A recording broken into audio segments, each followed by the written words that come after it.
You're on. Good morning. This is the Selectmen's meeting at the Townhouse for Monday, April 27th. There is a quorum. Could we all easily stand, take our time, and salute the flag?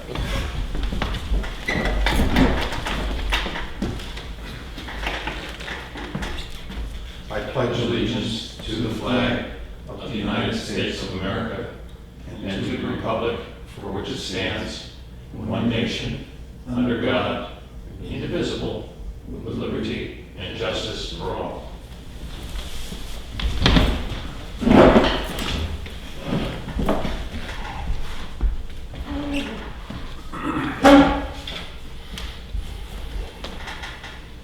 A short statement that we read before our meetings. Members of the public wishing to attend this meeting electronically may call the following conference call number from home at 1-888-584-9008.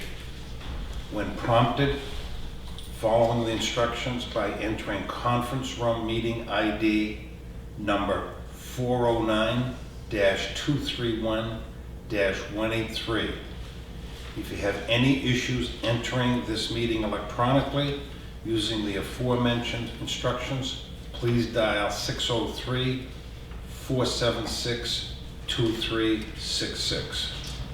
You want to repeat that call-in number? The call-in number is 1-888-585-9008. Karen, can you hear us? You there, Karen? Yes, thank you. Yes, sorry, just take me a minute because I unmute myself. Yep, thank you. The first thing we'll do is public input. The public calling in, please hit 9 if you wish to speak.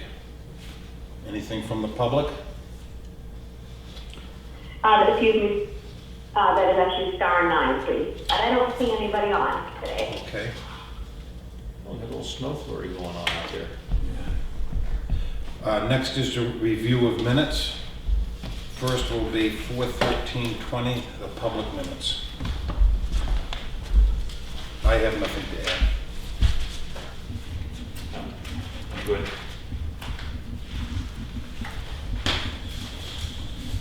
I'll move approval. Second? Motion made and seconded. All those in favor, say aye. Aye. Motion passes 3-0. Next is non-public of April 13th at 10:01 a.m. I have no issues. I'll move approval as presented.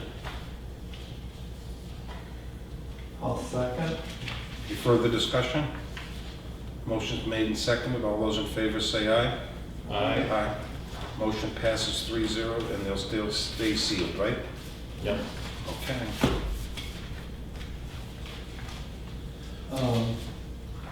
I've got an April 6th here. Did you do that already, or? I think we did that last meeting. Yes.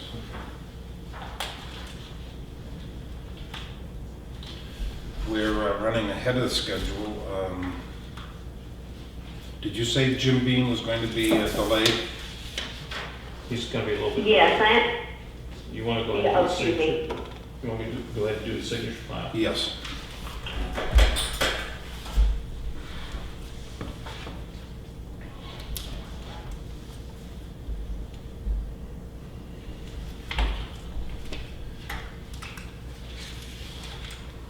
What is the board's pleasure? We have about 6 timber paperwork. Do you want to make one motion to approve all of them, or do them individually? Single motion is fine with me. This is, I'll accept a motion to approve an intent to cut for PID 57-1-6, an intent to cut for PID 57-1-2, 57-1-3, -4 and -7. Intent to cut for PID 56-3-1, PID 65-1-2, and -2-1. A supplemental intent to cut for the 2019-2020 tax year for 16-2-3, a yield tax levy for 54-1-13, a tax levy for 45-1-5, and a tax levy for 16-2-3, a tax levy for 65-1-2, -2-1, and a yield tax levy for 30-2-17, 28, and 29. You want me to pass these around so you guys can look at them? I'll make that motion. Yeah, I'll second. I looked at those on Friday. I did too, so, and sign them at revision? Okay. You have a vote? All those in favor say aye. Aye. Motion passes 3-0. Next is the ambulance service agreement for 2020. Has everyone read it? Yep. Chief, you submitted it. Yes. Any comments or Yeah, thoughts? it's just been delayed because of everything that's going on as far as it goes. I'll move But, approval. it's the same as last year, besides the amount is And different. that's the amount we budgeted. Yes. Oh, it's just. 195, 173, and 90 cents, right? It's the amount that was voted on at town meeting. Is there a motion? I'll move approval. I'll second. Any further discussion? All those in favor say aye. Motion passes 3-0. And we'll pass this around. And today's date is 27.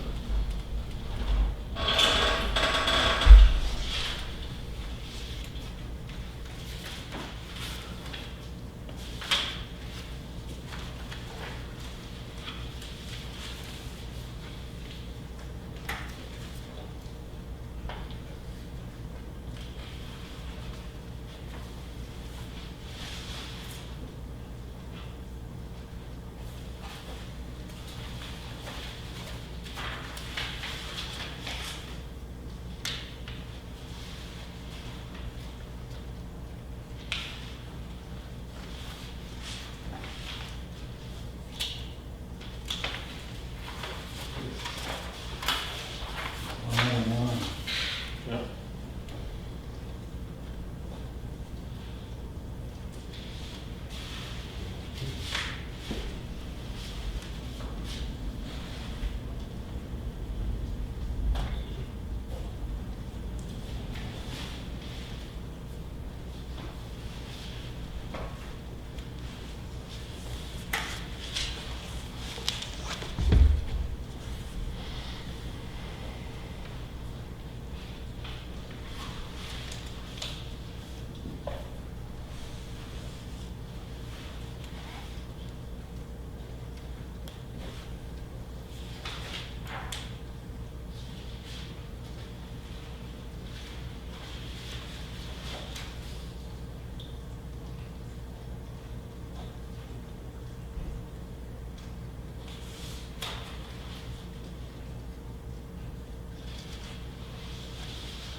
Morning, Jim. good morning.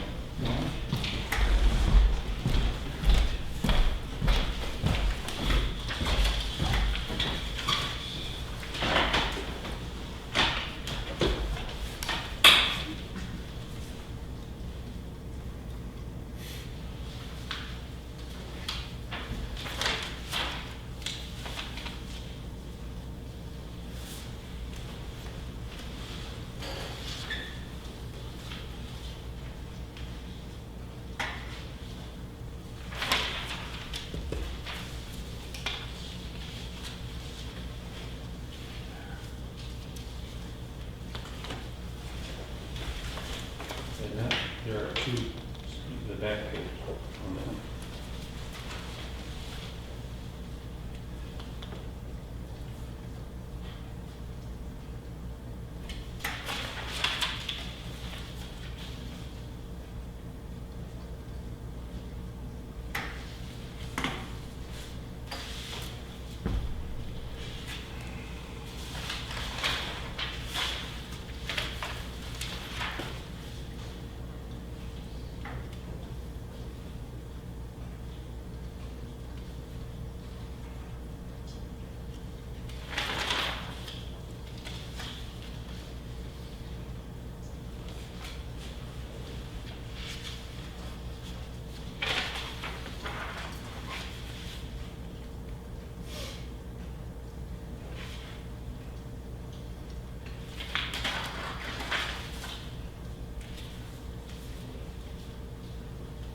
What I'll do is have Jim come up while you sign. Yeah. Come on up down. I'm sitting there. Sure. I saw a few snow flurries. Did your blood pressure go up? It's snowing as we speak. We changed. Good morning, how you doing?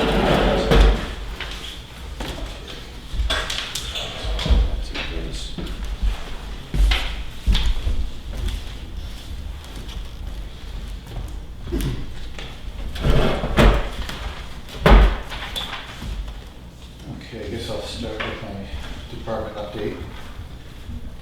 We've completed the road sweeping. We also got the line striping completed. We've been straightening out the signpost and delinear post, replacing as we needed. It's been started, not completed. We've gravel low road edges. Also, lots of ditching has been done, but we still have a lot more ditching to do. And then I think it was about 3 weeks ago, Bill and I met with Frank Carroll from FR Carroll Paving, and we looked at the road projects together and trying to figure out what we're going to do about Dane Road. As you probably are aware, the bottom end of Dane Road got hit hard from this winter for some reason, like it's never been before. So anyways, we got a proposal from Frank Carroll, and that's what I handed you. One for you right there. And what we had for the original paving plan for last year, we had North Line Road that we're going to do the total length on for $173,570. And we were going to do the top section of Dane Road, which was 1,880 feet, for a total of $67,350. What Frank is proposing, since the bottom of bottom of Dane is in worse shape than North Line Road is, what he's proposing is that we do the top half, the top section of Dane up to Ledge Hill, and we're going to do the bottom section of Dane, but not complete. The bottom total of Dane is 4,340 feet. He's proposing to do 3,040 feet. And that we would, instead of doing the total section of North Line, he would only do 3,025 feet. And with the shoulders and everything, it comes out to, what he's proposing will come out to $233,420, which will take care of the worst sections of Dane. It will pretty much, it will do all of Dane except for the last, I think it was 1,300 feet, if I remember right. Yes, 1,300 feet would be short. And then next year we could finish that, put the top coat on, and then also finish North Line Road. Obviously, we can change that if you guys have other ideas, if you want to do it differently. So it's a little over half of North Line Road, is that right? 3,000 out of 5,500 feet. Correct. So North Line is 5,525 feet, and he's proposed to do 3,025 feet, which is the worst section, Right. the first part. As you and I saw, where the water was running through the field, Yep. I think that's the biggest culprit to why that has been, damaged so badly. It's still running. I was, just there on Friday. The water's still running from the field Yeah. towards the road. There's a couple springs up there. It's on both sides too. Yeah. So we did start digging. I dug down almost 4 feet in a few areas, and it's just really wet muck. So we started doing under drainage. We dug down 4 feet, we put a layer of stone, we put filter fabric, we laid perforated 12-inch pipe, filled it up with crushed stone around it, put another layer of filter fabric, and then we put in our crushed gravel shoulder, and then we did a riprap swale. And the amount of water that's going through that pipe is more than double. It's probably more like triple since we've done that. Was there a sprinkler system over there? I thought I remember them putting one in. This is on the end of North Line Road, Yeah. a sprinkler system. Oh, on the neighbor's property? Yeah, I thought they brought sprinkler over to that other side of the road. Not that I'm aware of. Okay. But I don't think they need it. Is that, I was trying to figure out why there was so much water. It's running like thousands of gallons a day. Right. It's a lot of water. Well, of course, everything's still pretty wet. I mean, we get ditches with water in a lot of places around town, but this one is particularly bad, isn't it? I've never noticed it this bad, to be honest with you, Yeah. but I'm just wondering if I just didn't notice how wet the field was, I didn't pay attention to the field. Now, we talked a little bit about moving the road over a little bit at this end to give you more room for ditch. Is that something you're thinking about doing? I am still considering that, just to give us a little bit more room. Because I think in the right of way, we got, where that little dog leg is at the end, we got plenty of room to, as long as we're rebuilding the road, to shift it over a little bit. Yeah, I think Provide adequate ditching on both 1 or sides. 2 feet would make all the difference. But it's, well, I did look at the base, because remember I said I wanted to dig up a section? Yep. Well, we dug right along the edge of the pavement, and it turns out there is 2 feet of gravel, and then underneath it's kind of like a peanut buttery clay substance that's just dripping water out. So, not the best. Doesn't scenario. perk very well, does it? It's not the best scenario, Yeah. for sure. Well, if there's only 2 feet of gravel, it's not down to the frost line. Correct. You wouldn't build a house that way. No, you wouldn't. So, section, in this proposed contract, section 1 is North Line Road. Section 1 is Ledge Hill Road. No, that's That's the top of Dane. the top of Dane Road Okay. that we'd originally planned to do this year. That's Dane. And 2 is Dane as well. correct. Okay.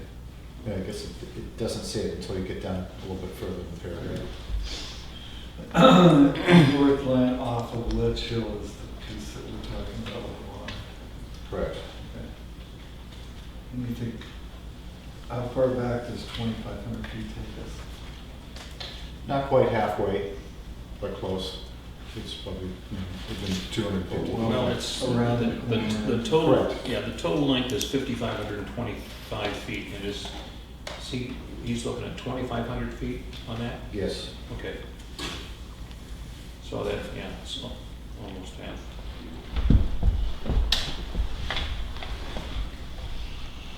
The one thing that I did notice, and he did mention to us that the price of oil has gone down, and I was hoping that the price of pavement would go down. And which it did, because I compared last year's prices that we had for the top of Dane Road, and we were saving, just on that one section, 1,880 feet, we're saving $7,100 this year, so there is some savings this year compared to what it was last year.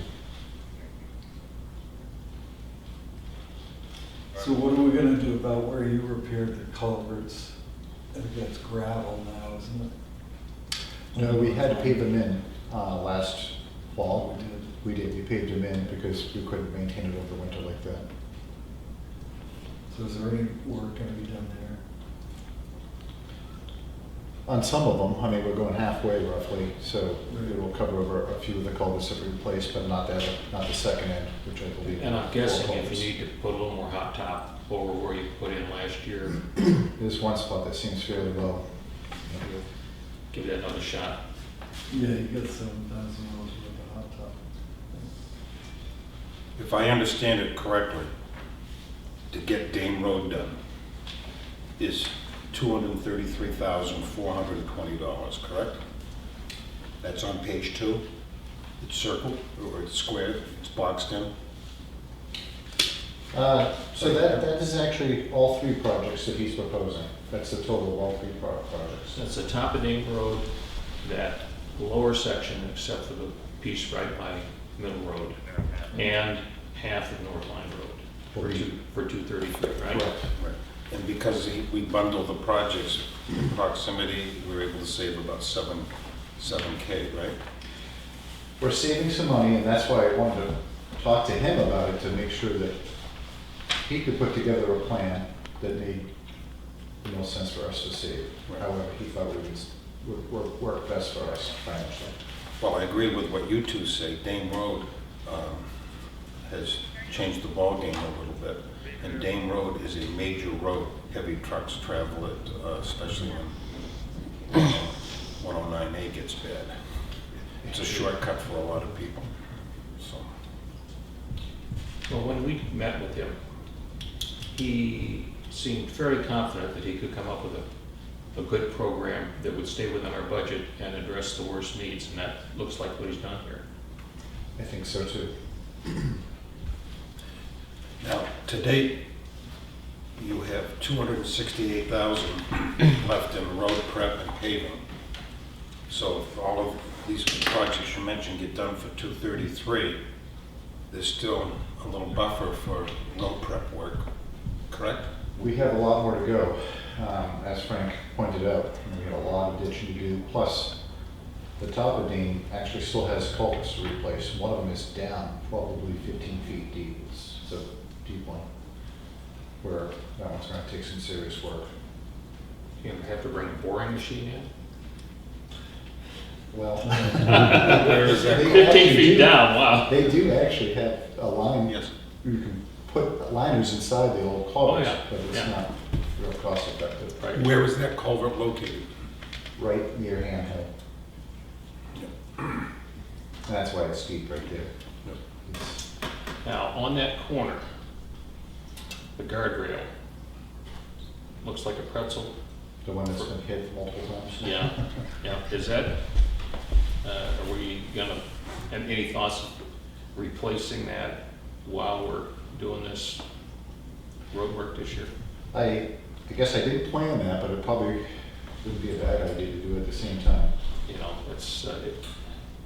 I guess my thought is that the budget has room to do that, but it's, We had fixed that, repaired it multiple times see. over the years, Yeah. but it needs to be done again. now, just for my own edification, it's a little bit off the subject, but when somebody knocks down a utility pole or they damage public property, do they get billed for that?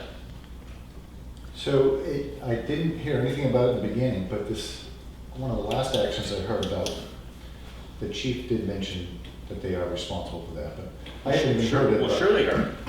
And, Yeah. you know, that's a fairly normal thing is if you damage somebody else's property or you damage town property in an accident, then you're responsible for it. And, you know, if you carry insurance on your vehicle, one of the things you normally carry is property coverage, and that's for damage to other people's property. But part of that means you gotta, if we're not pursuing it, then we're not getting money.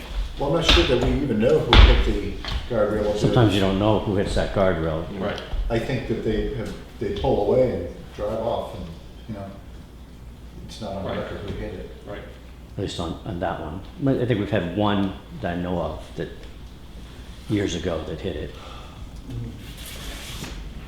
I'm not sure, I'm not sure if she hit it or if she just missed it and went off the road, but Do we need a vote on this figure of 233, 420? I would move that we approve the revised paving project plan to include the 2 sections outlined in the proposal on Dane Road and the 2,500-foot section at the Ledge Hill end of North Line Road. And that's in the amount of $233,420. Right? Is that a motion? That's a motion. Is there a second? I'll second. Any further discussion? I'll call for a vote. All those in favor, say aye. Aye. Motion passes 3-0. Anything else, sir? I think we're good. Those lines look nice, by the way. That they came out well. Considering it was starting to spit, it was spitting snow at times. A crazy year. I wanted to mention that the road striping, many positive comments. I have a couple questions. Oh, okay. Is that the same company that can do the stop lines? Do we have money in the budget to do that? So it's not, they don't do the stop lines. We already have somebody else scheduled for that. And I think you talked about doing 5 that intersect with 171. 171. We see how it goes Yep. and all that. Okay. Do we have the resources to install no parking signs at the Town Beach and Bay Road? Yes, And now the work is done. we have the signs on hand already. We bought already. And any thoughts on how to protect the rain gardens that have been planted? I'll be honest with you, I haven't seen them, but obviously the biggest thing to do is keep Right. sand and debris out of them. So Right. I have to make sure that, And also. Lots of people from don't driving on drive them. into Okay. On Union Wharf, can the gravel be put back on the road? That's just an annual thing. It's on the cement now. oh, which one? Union Wharf. Okay. You mean on the wharf? It's on the cement portion of the Oh, okay. wharf. Yeah. It's an annual thing. Yep.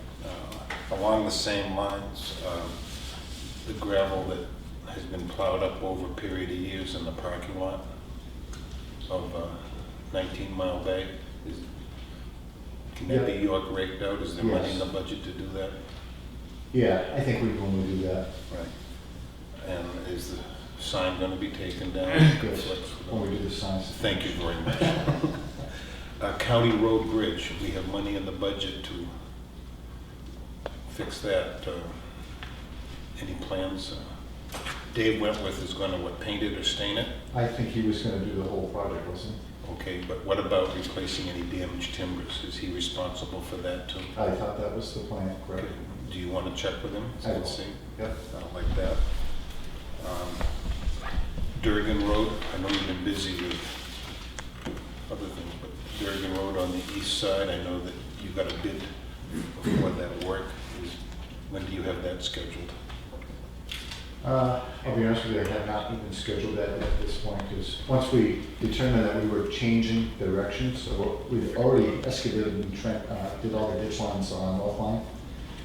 And now that we have to pretty much double, do the same thing over on Dane Road down lower. It's like, wow, we're fighting it at the moment, trying to get it done so that we can get the paving done in early time. Right. So we're behind a little bit. But in that warrant article, there's $30,000 left over, and I think you've got a bid for $7,800 or $7,500 Yep. for. We'll get it Durgan done. Road. We're just behind right now. I apologize, but we'll get it done. Do you know of anyone who would do it for you? Not off the top of my head. I think everybody's in the same boat right now. Just Spring is- just a thought. Yep. If I can back up, Yes. Frank was talking about having time to do his paving work in May. Is that what you're targeting, or is that too soon? You got a lot of work to do to get ready for him, I We know. do. We're doing our best. Yeah. So we're shooting for the end of May, beginning of June. That's our target. And we can get it done. Hopefully the weather cooperates. True. This is not helping today. Right. But we're making pretty good progress.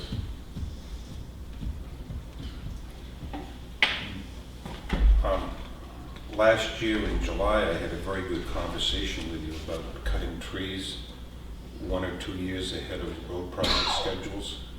And you remember the proposal that I talked about? Yep. There's over $30,000 left in road prep budget. Would you consider letting us put that out to bid? I think we're gonna be close this year on trying to get all these projects done budget-wise.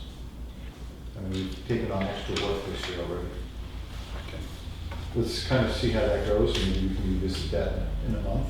Are there any other projects like aprons and whatnot that we've talked about that there'll be money for? But we're hoping that there is, yep. That's the plan. Okay, thank you. Nice job.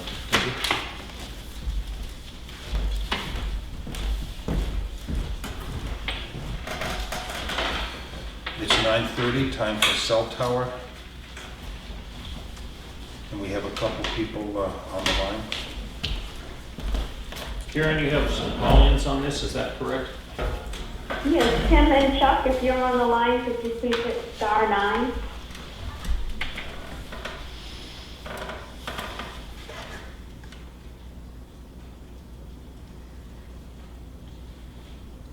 Thank you. Your lines are now unmuted. Thank you. Could the people on the line who represent the cell tower effort please introduce themselves? Online, go first, please. Yes, this is Tim G. And Brian? This is, I'm right. Brian Ross? Yep. And Chuck Weberly? Chuck Weberly, yeah. Okay, Lloyd Wood, Board of Selectmen? Bill Markison? Chip Baldwin. Okay, who wants to begin? Brian? Yeah, I can begin. So, I believe it was last week at one point, I sent over 2 draft lease agreements for what we're calling Tufton Borough 2 and Tufton Borough 4. The projects at the fire department as well as the highway department site. And I don't know if you guys have any questions about it, or if you've been able to take some time to review it, or have town council review it. I know it's only been about a week, but is there any questions regarding, if I can? I have a question. I was wondering if the one at the Tufton Borough Highway Department could be pushed back from the building, like another 100 feet, because it seems to be taking up basically all of our usable space that we store all our materials and plows and sanders. Is that a possibility? It's something that we created to put stuff there years ago. We can take a look at going back out there with our A&E firm and construction manager and taking a look at that. I had a question about that. The fall zone, one of his buildings is in it, if my ruler worked correctly. And the other thing is, he's mentioned his equipment, or the town's equipment, and that work area is in use at least 40 hours a week. We aren't talking winter maintenance, so could you look into that, please? This is on top of wanting to move it back so that the equipment and the building are not affected if it were to fall. Yes, that's an initial concern I have. Yes, I can look into that. Yeah, it looks like the siding has got it set right in the work area behind the garage. Which, if you didn't recognize it as a work area, it looks like a perfect flat place to put something. That we created just for doing Well, that. that you put in place so that we had a place to work, yeah. But that may take care of both, you know, the distance back may take care of both, you know, the fall. Both of the issues, right? That's a good point.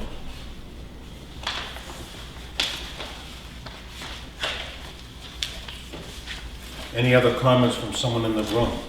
Yeah, the question I have for fire station wise, a couple different things. Would we be able to use the generator and the building that, whether it's Verizon or whoever has on site, to store a couple radios and to be able to operate the radio in a power outage as far as that goes. And is there any guarantee as far as coverage? It's my understanding sometimes when the towers, are right there, that it may not cover your site because it's off to a different, is there a way of getting a guarantee that we do have coverage, whether it's from some type of repeater or, as far as a booster that is there? Because currently we have like next to no coverage. I know that is a concern. I've seen it in the past that if there's a building directly underneath that, it may not receive this service. But while we're going through the process, we can take a look at that. When we go into the zoning permitting, we'll have radio frequency reports and things like that that will help us with that. Also on that front, typically when we do agreements with municipalities, the generator, sharing of the generator, and having equipment space within our shelters, it typically happens during that time. But typically we do allow the municipalities to tie in. I'm not sure if we're even going to have a shelter here. A lot of the times we're now just doing a concrete pad with there's just two equipment because the cabinets. stuff is actually up above and doesn't need to. Yeah, and just the equipment has gotten a lot smaller, and typically we don't need HVAC we used to have the shelters and have the HVAC. We don't really need that anymore. So we're just condensing it. Typically we'll have like an ice bridge above it, just so if anything falls off the tower, it's not gonna pierce the equipment cabinets. But we can help you with your radio equipment and just helping you get on the site and inside the compound. Yeah. Along with the chief Excuse me, said, Brian? Yes. Excuse me. When you answer a question, would you mind just recapping the person's question for the benefit of the callers on the line before you answer? We don't hear the rest of the public very well. Sure, I'm sorry about that. Chief Thompson was asking about the sharing or having a circuit on the generator that we would be proposing, as well as if we can take a look at, and if their radio equipment would be able to fit inside our cabinets or our shelter if we were to build one. The other question was regarding the signal and if the fire station would get it just because of how close it is, and that sometimes the signal can overshoot things that are very close to it. Do these things typically have a shadow zone close to the structure? Only meaning like that within 100 or 50 feet that you wouldn't get anything just because they're directional antenna. I mean a little bit, but you should still be picking up. No matter what, you're gonna pick up something in that area, even if it's not the full signal, just because of the proximity that you are to the tower. But I mean, at the heights that we're looking at, they're going to be down tilt. The antennas will be down tilted. They're not going to face straight out. And I'm going to follow up on their comments. I have a friend who lives on County Road and can see the cell tower, and he has service for that vendor. Because he lives in the void. Yep. We can't reach no cell service, and it's just a unique thing. Are you saying that they should? Yeah. So I believe that's an SBA tower on County Road, and What's SBA? SBA is one of the tower companies. They call it the Big Three. There's three major tower companies in the U.S.: American Tower, Crown Castle, and SBA Communications. I believe that's owned by SBA. But believe Verizon is on that tower. A few years back, I worked on getting Verizon on that tower. But so meaning the void right below it, yeah. Well, he's actually above it. Yes, he actually looks at the upper level of the tower. The tower is, you know, they only could go 80 feet, I think it was, or something.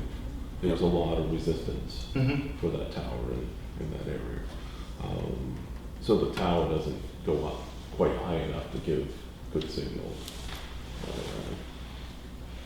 Is that, I'm sorry, is that near that's fairly close to either of the sites that we're proposing? That's close to the highway. The highway one? So what I can, yeah, so the highway department now may not be getting a good signal from that, because I believe that County Road one is about, the elevations are at about approximately 700 feet. Then there's a hill in the middle that Prospect Hill, has, about 900 feet, and then back down the highway department, you have 700 feet. Tough to elevation. roads like this, we aren't Kansas. We'd be 3 times the size we are if it was flat. Yeah, no, I'm aware of the topography and the challenges in the area. So I think I don't know if that's to the point of someone not seeing it and not having it, or is it just because of the height that it shoots downwards and they're above it, so they're not getting the signal? I'm sure that it's, landscape that is affecting it. Yeah. Because I would assume that that's why you're looking at Sodom Road to try to do some coverage, because Sodom Road has no coverage, most of the way through, especially at the highway department. Anybody on the line have any issues or comments?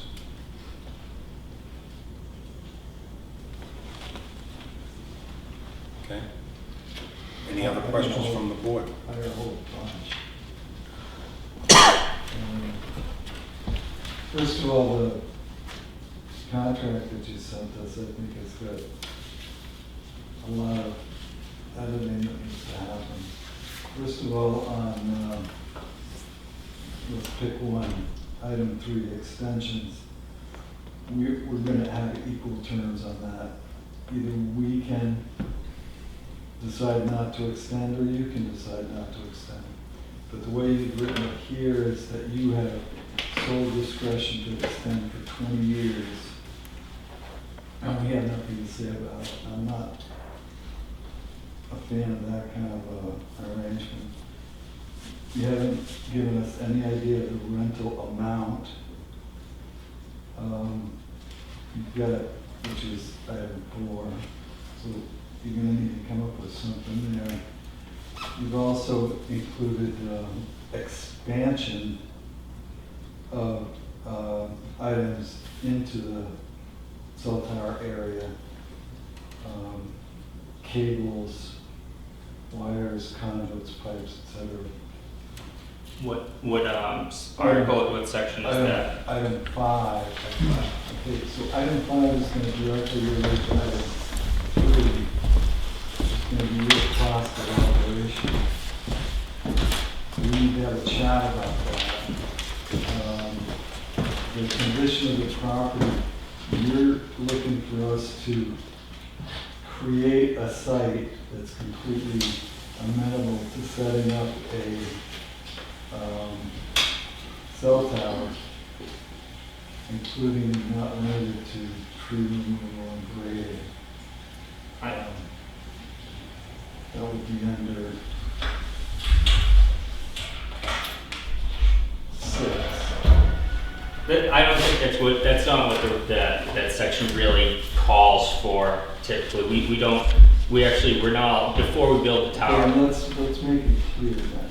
Okay. I have an unfortunate problem of having been married to a judge for 47 years.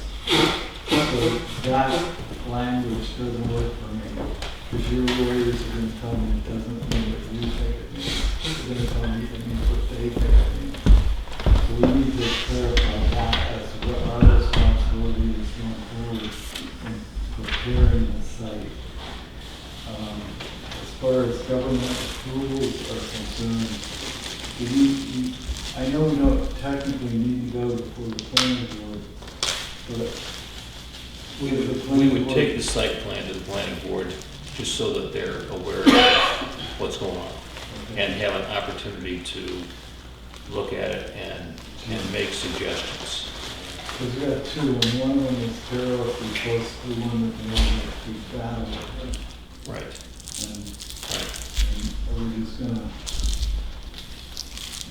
disregard that? Well, I mean, I don't know. yeah, I guess that's just maybe a discussion we have to have. At least a courtesy. And we haven't, there's no mention in here as to how tall the tower's gonna It said 130. Yep, so be. Does it say what? the lease exhibits that I've presented would be Exhibit B of the agreement. And so I believe they're both at 103rd. 130? Okay. Yes, 130, yep. The height of the towers will be 130. So is your lease payment premised upon usage, or what's it premised upon? Typically so this is a pro forma agreement that we send Sure. any new landlord when we start out, and these are the types of discussions we have with everyone. So typically what our lease payment, once we receive all governmental approvals, and when I've worked with municipalities in the past in New Hampshire, we do go through the full zoning process on town-owned land. Usually the rent payments start when we start construction. That doesn't tell me anything. What do you pay an average municipality in rent? The starting rent of about $20,000 a year. Okay. And from that, is the usage by these two gentlemen deducted? The The fire department and the police? Because they're on, Yeah. Are you charging them rent? no, Okay. no. So that doesn't adjust the rental figure? The municipality's use of the tower? Right. No, it does not. Okay. And at the end of the day, let's say removal at end of term.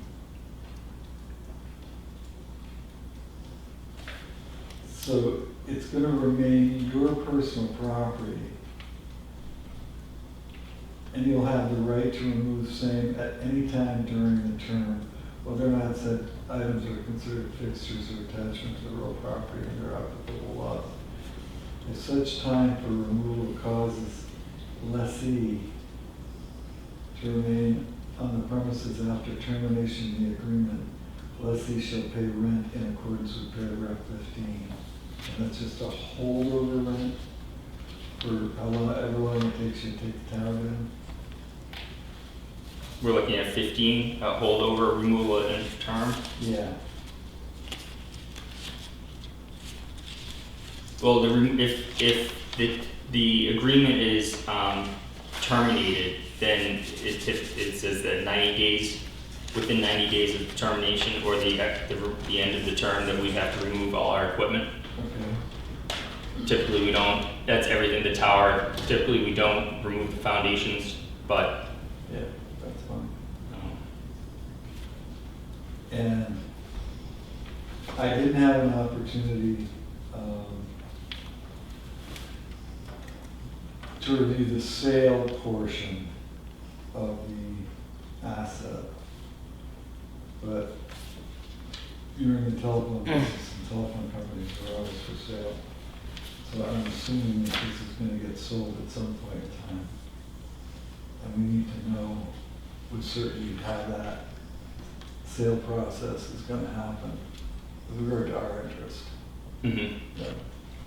That we're selling an agreement that we've made with you. And then, if they want to adjust that agreement, then they gotta come see us. That's it so far, but I've been on drugs for a few days. Figure we can have for items like number 6, I don't know if you want to have town council draft any language that they'd like to see instead of I think we'll definitely have town council look at it. Yep. I'm sure of that. And then regarding, I guess 2 and 3 are kind of together, initial terms and extensions. The problem Verizon has with having mutual terms for termination, especially within, typically, they will not sign anything that they don't have a guaranteed 15 years. Okay, Because it's not we gotta pay for it. correct. Right. And getting, if the town was to terminate after 5 years, and giving us, 6 months notice or something, that's not enough time for us, and I know it's not the town's issue, but it's not enough time for us to find a new site, permit it, do all the regulatory, and get the site back up and running. Stuff, right. Yeah, so typically, It just, okay, and I appreciate that. Mhm. Nobody's gonna make a 15-year investment with a 5-year commitment. Right. It just doesn't work. mhm, But on our side of it, mhm, we need some equality. mhm, So, I mean, we're constantly, and have been since I was a selectman in the early 2000s, been battling with our cable company. And it's a fucking nightmare, Mhm. excuse me. And I don't want another nightmare for the town of Tuftonboro while I'm here. Correct. So if we can clarify all the terms so we all know what we're doing, and it's fair across the board, mhm. I'm happy with that. If you need a 15-year commitment, then let's make a 15-year commitment Mhm.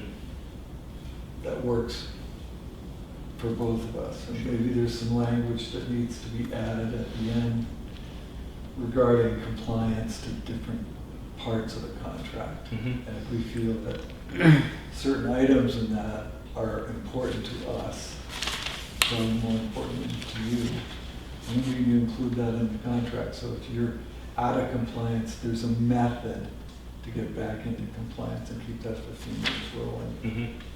That's where I'm coming from. Yeah, I think we can work something out, and Yeah. yeah. And if we were able to come to terms on 15 years fixed, we would like to have the additional 2 more 5-year terms, and that could be at the, mutual option for each part. Instead of We just may find- one-sided. Yeah, we may find at that juncture, though, that we really need to relook at the lease payments. Yeah, I don't know what's gonna change, you don't know. what's Sure, gonna yep, change. Yeah, 15 years from now, that's, in the cell phone world, that's, several generations. Yeah. Horse and buggy Understood. Ferrari. Understood. I can tell you that there's, from our point of view, once we have service in an area, we never want to lose it. It's, so we want to stay for the long haul. There's a lot of agreements that were done in the early, mid-90s that I'm now renewing, just because we need to stay, because the service, we want the service to stay. Yeah. I have a couple questions. Are there any towns close to us that you have entered into agreements with? Or you built towers?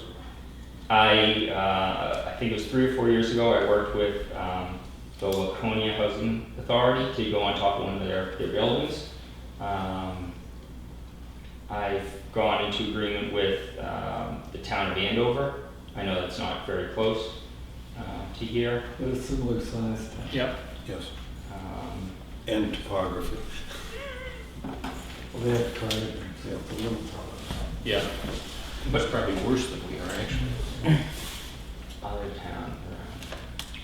I have done other projects in towns around here, new builds, a few, not with the municipality, but going through the whole zoning process with the private landlords.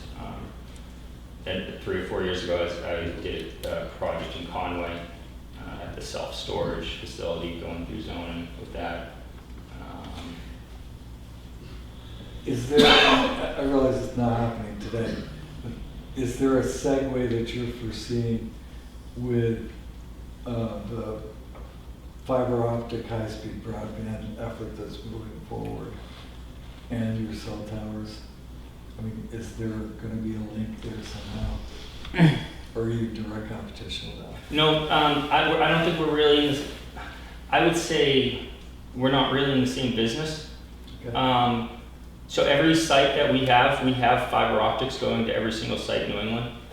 So whether it's, I don't know, if it's MetroCast or we bid it out to see who can bring the fiber to the site, and all the sites go. We have a switch. The old central offices. Now we have switches for the cell towers. It all runs back to, it's in Hooksett. It all runs back to there. And we're not, the broadband, we use them. We get a circuit from them for each cell tower, but I don't feel like we're really in the same. Broadband business. Yeah. A year and a half ago, Lakes Region Planning had a grant where they came to town and did a cell phone survey. Are you familiar with what I'm talking about? I don't know if I'm familiar with that one, but I did see the one out of Wolfboro and I believe they did the AT&T, Verizon, and T-Mobile services, and they went up and down most of the major streets, a lot of the major thoroughfares, but I don't think I've seen the Lakes. Didn't we have the equivalent to that? Yes, Wolfboro did theirs independently, but other towns that were part of the LRPC participated, including Tuftonboro, and they put this information together. I mean, it, as I recall, grew out of a concern from the Federal Communications Commission that the carriers were not living up to the terms of their license in terms of providing service. And part of that, if I remember correctly, is that the way providing service to an area is defined, it doesn't give a true picture of whether you can actually use your cell phone in that. It's like blocks of land, okay? And if at any one point in this fairly good sized piece of land, you can get a cell phone signal, then that whole block is considered as being covered. Unfortunately, the reality is that unless you live in that particular location or you're standing in that particular location, you got no service. So part of this was to try and identify what the true coverage is where people are. I mean, it's some of these areas that people won't go to. Verizon doesn't really care about, I don't think, and the general public doesn't care about. So how do we get things in tune with? Well, I would think that If I'm using the cell phone and Verizon or AT&T or whoever says there's coverage, that there's a reasonable expectation that I can get my phone out and it'll actually work. And that's, I don't know what happened with that other than beyond providing this information back to the FCC. I'm not aware of When I anything about it. asked Lakes Region about it, they said that the companies, including Verizon, said that information was proprietary. Well, their information is proprietary, not the information that we gathered for when we went around, right? And Well, the other dilemma on what you say is these gentlemen here and their staffs are involved in areas where cell phones are important. For example, someone has an ATV accident 1 mile above 171. They call it in, and my brother at 911 says, with GPS on the cell phone, they know where it is, and it makes a difference for the rescuer. Does he go this way to get there and take an hour, or does he drive into Canaan Valley and walk a half a mile that way? So, and I'm simplifying. And my motives have driven those two gentlemen, public safety and their staffs. There's dead spots and challenges, and you know what? They persevere, but I want to make it easier for them. So, Understood, yeah. Yeah. I would think that your company could put together a model that says, okay, you got a 130-foot tower. This is the topographical makeup of the land around it. We do that a lot. In What's some- the section look like, yeah? Yeah, we do that a lot. And typically, we do the propagation mappings, and that will be supportive documents when we go through zoning to show the need and why we want to put a cell tower in a certain place. Because we also, I mean, we're elected, we need to explain why we're doing this to the people that elect us. Mhm. Other than the fact that you're kicking back, what, was it $100,000 you were gonna put in my checking account? You really are on drugs, aren't you? Chief Shigori. Yeah, just, part of it is, one of the areas that I've reached out through my contact at Verizon was that there was no coverage at the school. Very, very poor coverage at the school for data, which is obviously a major concern. And to go back to that, I think that was a grant that was a federal grant or something to help some of the carriers get into areas with low coverage. I think is why LRPC was doing that, generating data to see what was available. I think, actually, I know like the senators were interested in what those mapping was showing for, like you say, it's like, you know, I don't know what it is, like a square mile. If a phone can pick up something in a square mile, you got coverage, but the rest of that's, move 10 feet, you don't have coverage anywhere else in that square mile, you don't really have coverage. Right. And my understanding it was gonna be some kind of class action, but I haven't heard anything Yeah, yeah, since then. yeah. Does the Lakes Region Planning Commission have a website, and this publication may be available there for me to look at? They do have a website, and I have no idea if this information's on their website. Who's the guy? Dave Jeffers. Jeffers? Yeah, he's the planner, lives in here. Karen, can you research that information for them? Sure. Thank you. Yeah. Yeah, I understand that, I mean, it happens to all of us when, you know, we have 4 or 5 bars and you can't make a call, or a text can't go through, or a website can't load. I thought, yeah, I understand that, oh, you have full signal, but you don't. Just the throughput is, for each cell phone is so low.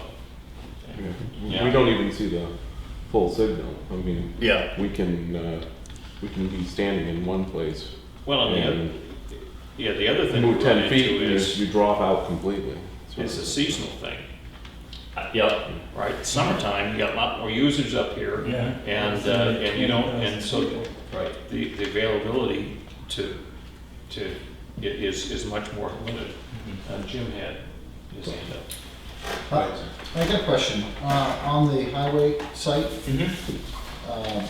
you actually have a utility easement going in front of the sand and salt shed. Yep. Is that going to be underground? Yes. Guaranteed to be underground? Yep. Because it should be noted that it cannot be overhead. Yes. Yep. That would stop us from putting materials away. Yes, it will be underground. So, Anything else from the board?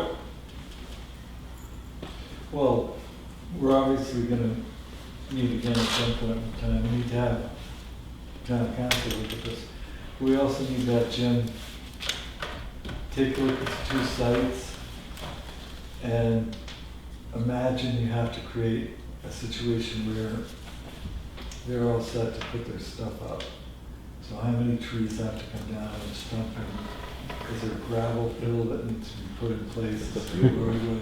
We do all of that. We don't require the towns ever to, or any landowner to remove trees or do any stumping. We do all of that. We're not allowed to touch, if we have a proposal and we send it into SHPO State Historic Preservation and all the regulatory things, once we submit the documents, it usually takes 6 months for us to get all our regulatory completed, and we're not allowed to touch anything. We can't touch trees, we can't do anything. So once we get the regulatory approval, and hopefully we'll be in or through zoning, then we can move on to that, but. So I misread that section, because it seemed to me.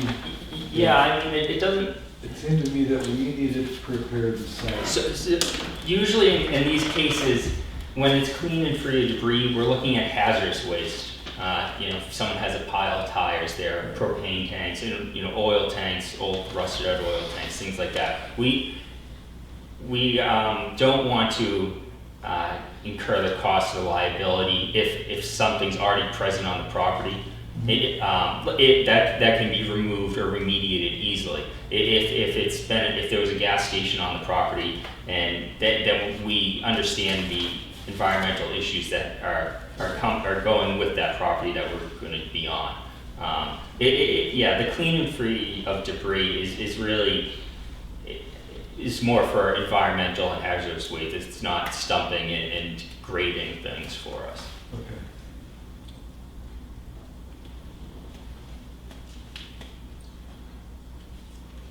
Okay. Anything from our public safety chiefs? Everything that I've read so far, you've answered my questions. Selectmen have answered or asked questions. Anything from Tim or Chuck who are on the phone line? Are they still there? I'm here. I think Brian pretty much covered it. Okay, well, thank you for your time. Anything else from the board? I just want to say, I know we have some dead areas and it'd be good to have the coverage, especially at the school. I mean, that's a major concern. And I've reached out before to Todd Wigan, and Todd had said he tried to coordinate something with the engineers to see if something could be done on site. But this, I'm sure that at the fire station would cover that area very nicely. I mean, that's a major concern to me anyways, is if something were to happen at the school. And we would have data capability plus phone capability for any response we might have. Is Todd Wigan a Verizon employee? Yes. Yeah. Yeah. Is he your He's my account rep? Well, he's like he moved up a level. He was our account rep. Okay. He's out of Manchester. So that 130 feet, your new police station will have that. Right. I mean, even sitting at the station we have now, we have Verizon for our data and our phones for work, and our MDTs are dropping at the station. We'll have re-log in across the screen if we sit there very long. So it's we'll have great connection, then you can just all of a sudden drop a call or drop right at the station. So I'm hopeful this will address those issues. I think it will. But that's a gap that we have presently, and I'm sure we'll have, especially if we move closer to the school with a new station.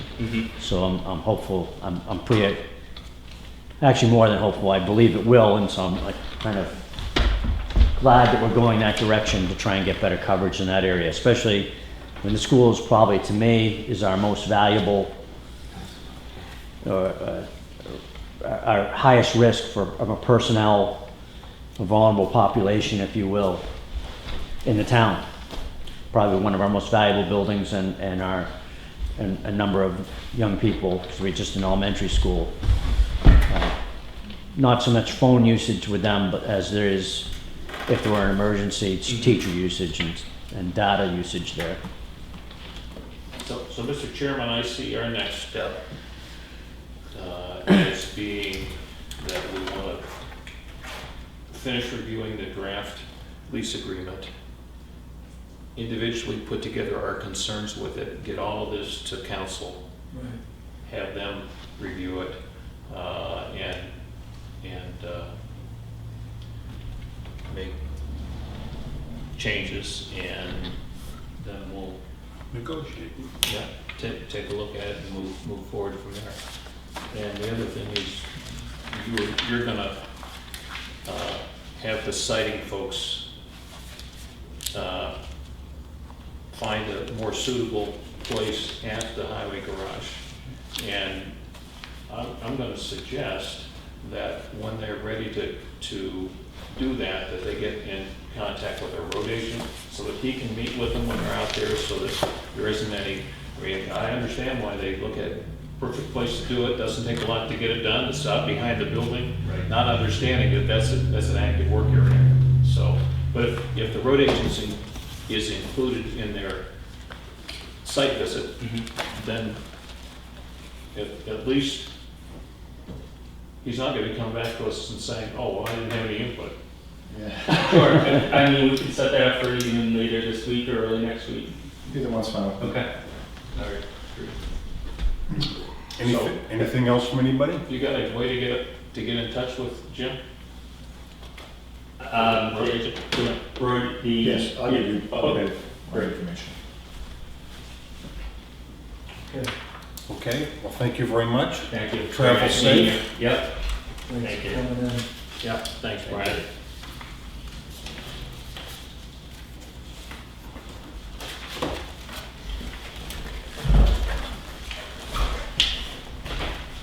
Next item on the agenda is revisit Thank you. department head Thank you. communication policy. Thank you. Thank you, folks.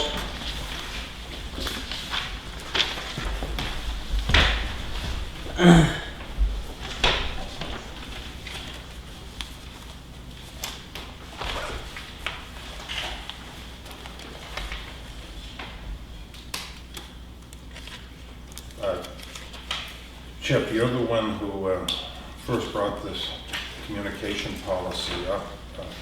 Any thoughts that have developed since you Well, brought it I up? was waiting to hear from chief of police. The fire chief has moved right along, done a good job. Thank you very much for informing us on a timely basis. I know Chief Shigori had some questions. I just don't know what they are.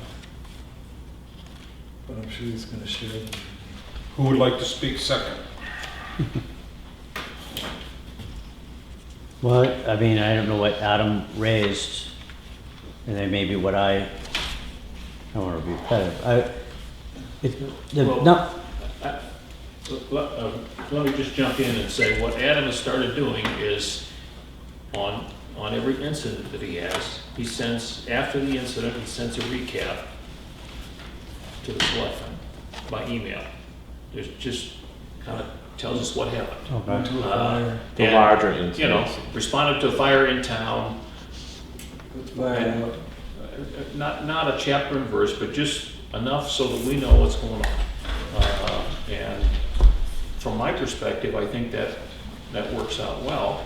And I guess I would see from the police department something similar. We're not looking, I don't need to know names and precise location, but if you have a break-in at a residence someplace, at least that we're aware of it. If you have something significant that goes on, I mean, vehicle accident with injuries would be something, I think. Somebody being stopped for speeding, I don't think is something that is, No, unless it's a consistently happening event. In other words, driving through the intersection of 171 and North Line Road, or not North Line Road, Litchfield Road. I was gonna say, where's that? I mean, if, you know, over the course of a week, 5 people get stopped for the same event, we should probably be aware that that should become part of our agenda. That we need to have a chat about. But yeah, not a chapter and verse of every event or what everybody said. It's just something major happened other than a traffic violation. And you're on top of it. Because we're inevitably going to get the phone call. I heard my neighbor's house was broken into. What's going on? And I got to tell you, the last thing that's going to come out of my mouth is, I don't know. So, just something. What have you got?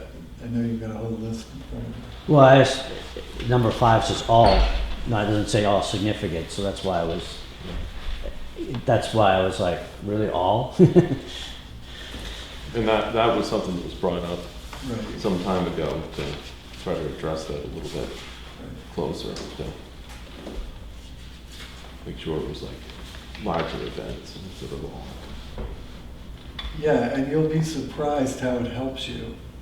Because, as I said just the other day, the mavens out there that don't believe in mutual aid are gonna come forward at some point in time. And if we're all up to speed on how much mutual aid happens, it just becomes a no-brainer, you know. And I guess I would say in a similar manner with respect to the highway department, anything that's significant that goes on out there, you know, you've got a washout on a road, or you've got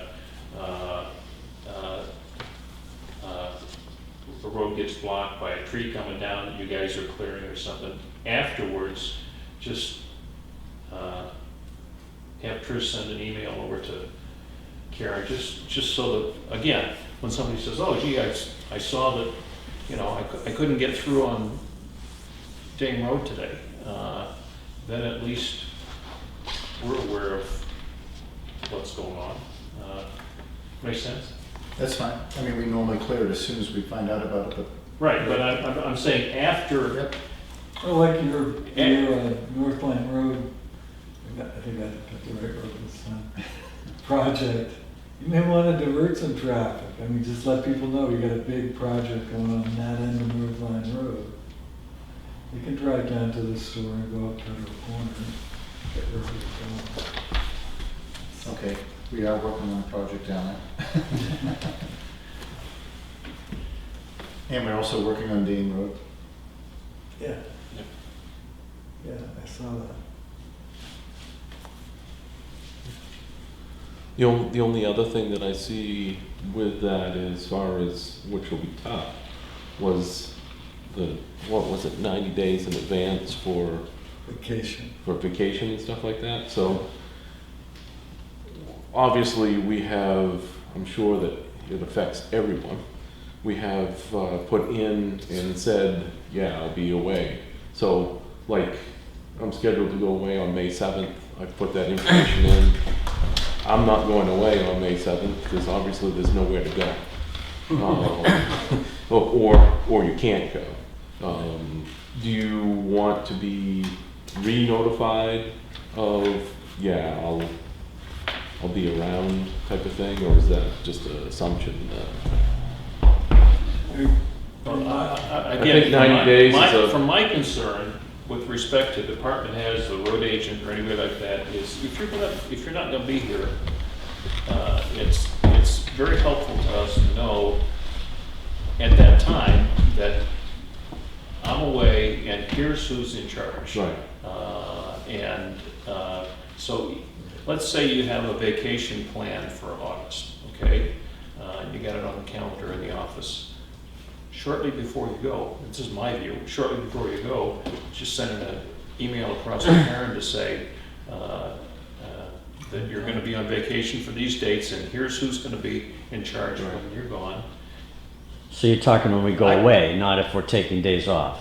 Right, right. Yeah, because If you take Right. a day off, our only concern is that your structure's in place. I mean, And it is a place, I mean, we have a organizational chart. right. Right. I mean, the 90 days, just so you know where it came from, was a tattoo when I was in business. You gave me 90 days or you don't go. That doesn't mean that's true here. It's more of I wrote 90 days with an ink pen that I can wash off. We needed to start somewhere. Mhm. And I think you don't start a discussion without setting some guidelines.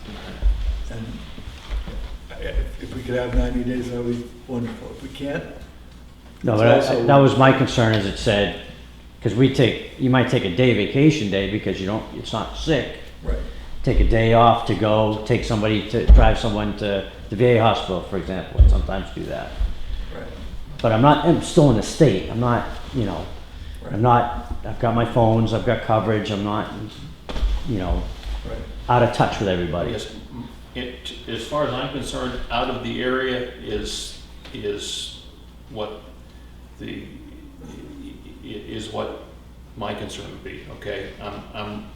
And when I say out of the area, I mean,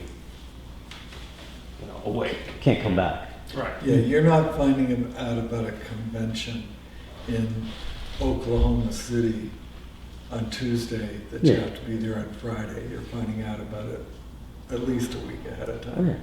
So it's just a matter of courtesy. Let us know what's going on. Yeah, because So, I think that most of the department heads are trying to follow the 2-week policy that is there in place, yeah. as far as letting you know ahead of time. Yeah, nothing's perfect, but Right. if we try. Especially today. If we try for perfection, maybe we'll hit it. And I think it makes us more professional, a lot easier to answer questions from the public. Anybody have any problems with number 1, department head communication policy? It says any worker absence and or health emergency shall be reported immediately to the chairman of the Board of Selectmen. And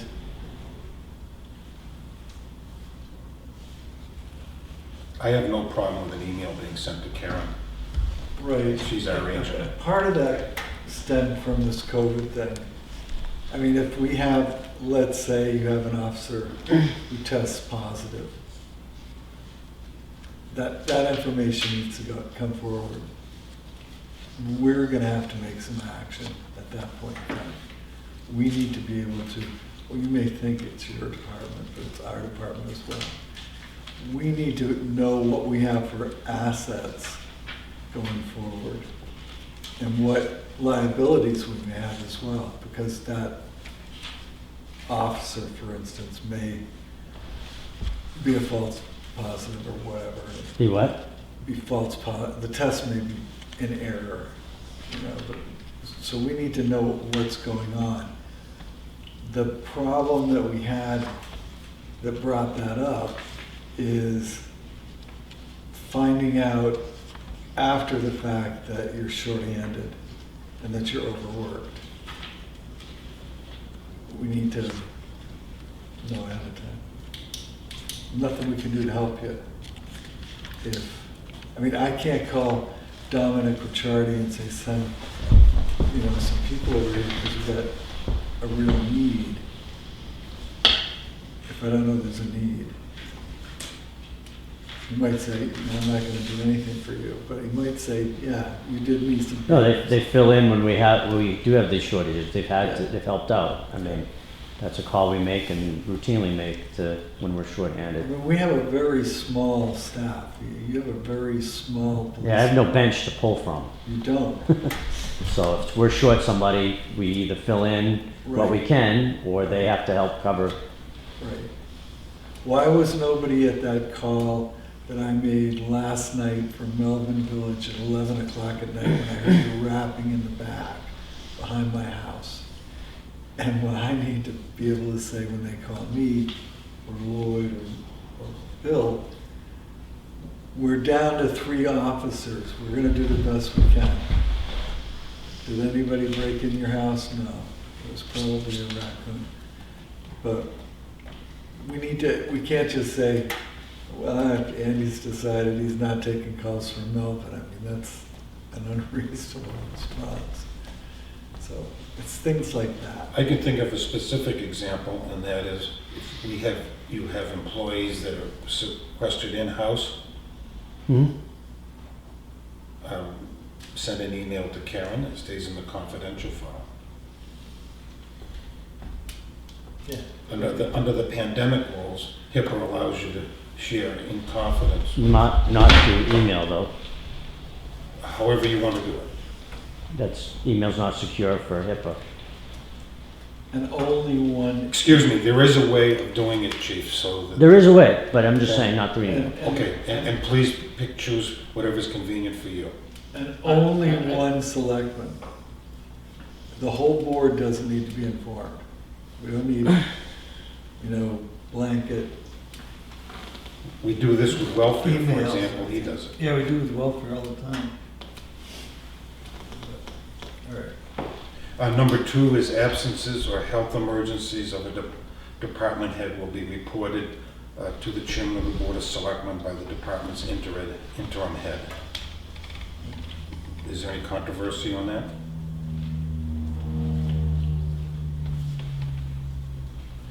Number 3, all departments shall submit names and contact phone numbers for their chosen department managers who will act as a department heads in the event of number 2 from above. You have that, right, Karen?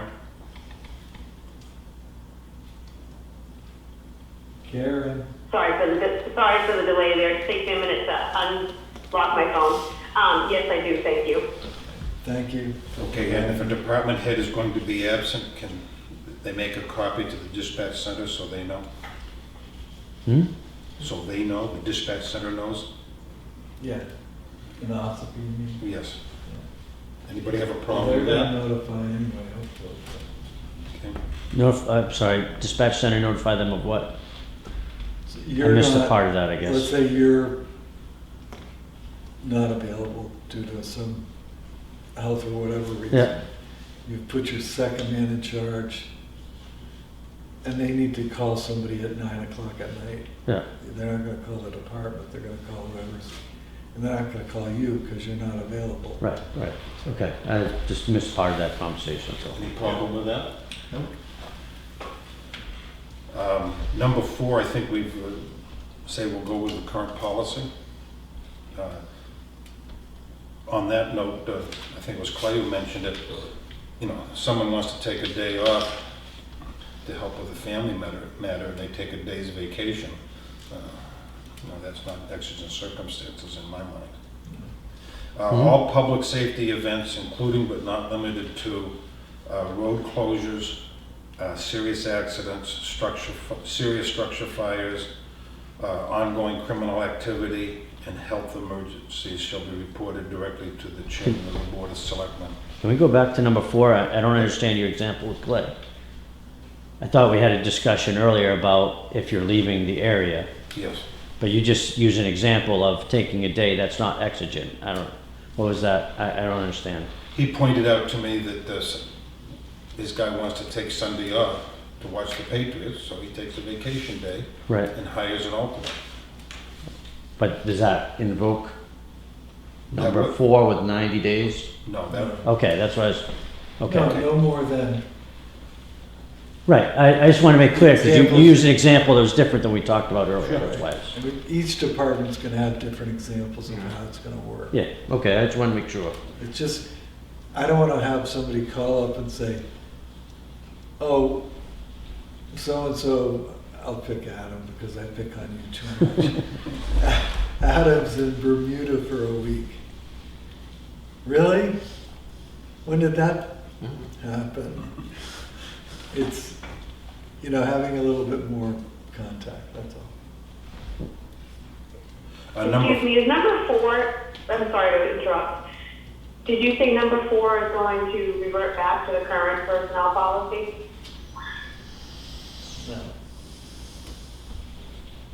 Well, that's what Lloyd just said. okay, that's why I'm bringing it up, so. we can That's have- why I asked the question. Yep. What should it be then? What is number 4? What is it? Number 4 is all department heads will submit proposed vacation schedules to the Board of Selectmen at least 90 days before the proposed vacation. Okay, Personnel policy says 2 weeks. I'm sorry, The personnel policy says 2 weeks. 2 weeks is fine. I mean, the 90 days just came out of my butt. That was a starting point, as you said, in the discussion. It certainly woke you guys up, So didn't it? so I guess the answer, We were Karen, looking is at the that personnel policy. it will remain the same on the vacation notification. Until it's abused, Okay, thank you. and I bring it up again. Which is inevitable. Number 5 is a catch-all. I'll repeat it. All public safety events, including but not limited to road closures, accidents, structure fires, ongoing criminal activity, and health emergencies shall be reported directly to the chairman of the Board of Selectmen. That was what we talked about, First, sending the email to Karen. and of significant ones. Right. Yes. And you can add, you know, a synopsis of all criminal Yes. or whatever. I mean, it doesn't, we don't need a detailed rap sheet.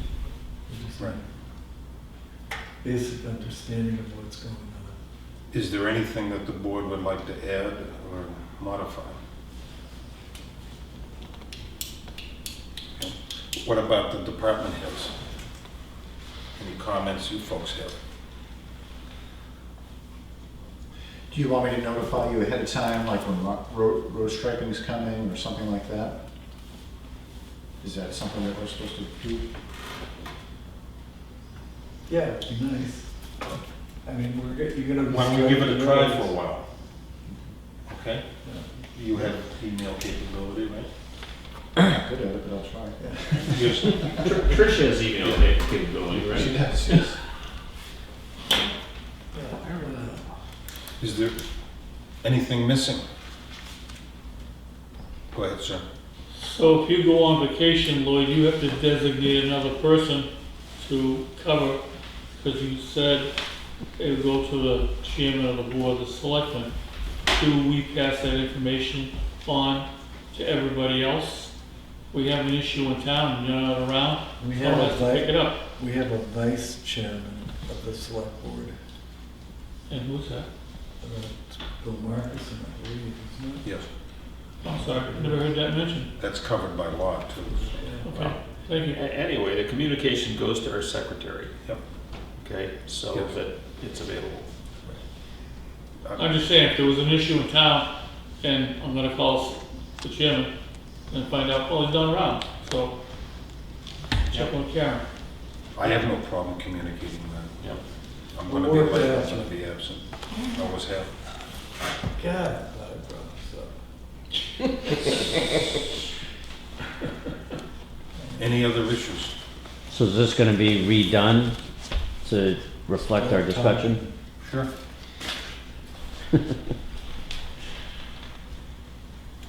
Any other discussion?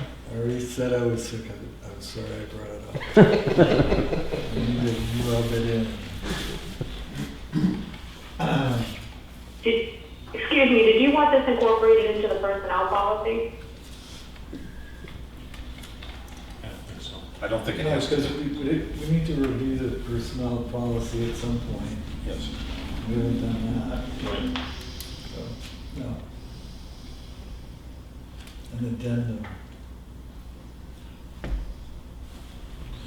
Are we all set on this topic? Yep. I am. Okay, we'll move on to fire department update. Chief Thompson, thank you for waiting. Are you guys all set with me now? Yes. Thank you. Can I come down and see you sometime? Thank you, Andy. Yeah, I got that. Thank you, Chief. I got the letter and it's from, it's in my truck. Yep. Can you hear me from back there? If you sit right here at the end of this little table, that would be You've great. done a nice job. Have a safe trip. Thank you. I'm told that by sitting at the table with that microphone, you don't have any trouble hearing what's going on. Awesome. Yeah. All right, currently, we've had 62 fire calls, 71 EMS calls, 15 service calls, 2 special details, for a total of 141 for the year. Last year at this time, we were at 158. The fire department is down approximately 9% on call volume compared to last year's numbers. With less people traveling on the roads, larger events canceled, the school doing remote learning, call volume is down statewide in all departments. Some neighboring departments are not responding to EMS calls unless requested by their transporting ambulance due to the COVID-19 virus. So we're not having that issue with our ambulance? No, I see that we're in a little bit different category as far as that goes. One, we have a transport ambulance that we have as a backup. Two, we may have the possibility of a 20-minute time period for the ambulance to get out to as far as that goes. So our personnel continue to respond to the scenes as far as medical emergencies and things like that. The other agencies all have Stewart's ambulance, but they have dedicated units that are responding from their particular towns as far as that goes. whether it's Molten Borough, Wolfboro, and things like that. We're continuing our first response. However, that being said, we found that most people that are now calling 911 are true emergencies. People have Imagine that. yeah, people have been very hesitant calling 911 and or going to the hospital because of the pandemic, COVID-19. People shouldn't hesitate to call 911 in case of emergency. We have modified our response to daily EMS calls due to the COVID-19 outbreak. Depending on the type of call, what information is received, personnel are taking extra precautions. A single EMS provider will come to your front door and ask several questions about the health of all in the home. Depending on the answers, for example, if anyone is in the home, has had a fever, flu-like symptoms, or traveled to or from certain areas, personnel will take a few extra moments to put on protective masks, gloves, gown, and face shield. The amount of personnel that is allowed into the residence will be gauged by how serious the call is. Obviously, all personnel that are at the scene will help however is needed, but will be a tiered response.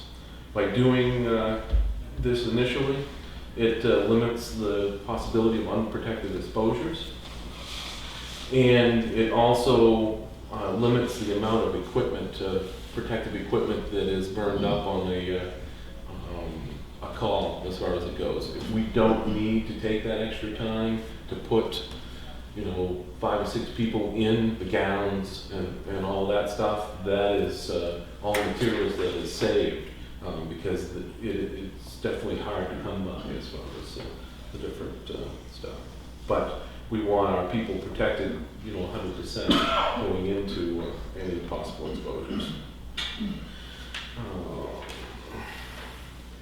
The department personnel have been doing additional cleaning of apparatus, protective clothing, medical equipment, and the fire stations.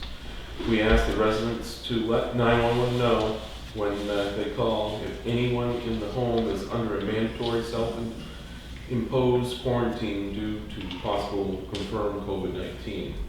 The dispatch will then relay the information to us so that we can prepare for exposures in that particular case. The 911 is letting the dispatch know when they know of any possible exposures in residents, but it's not always that way when you get to the scene. So we take each case, case by case. We monitor information daily from the state and federal experts. I have been monitoring the state and federal information that has been coming in daily. Tuftonboro still remains in the 1 to 4 person category on the map, and county-wise, it looks like that we're still at 30. That hasn't changed. And we'll continue to listen to conferences. Police Chief Andy Shigori has been attending the phone conferences whenever they happen. If I'm not able to make one, he usually is listening to it and updates me, and sometimes I'm able to make some that he might not be able to, but so we keep each other informed. I turned in a preliminary cost estimate, which we gathered information through the town of what we have spent so far to meet a current threshold of $3,300, which is set by FEMA. Our original amount on 417 was $4,792.27. However, $2,016.72 was cut out of that, as the state advised that it may not count.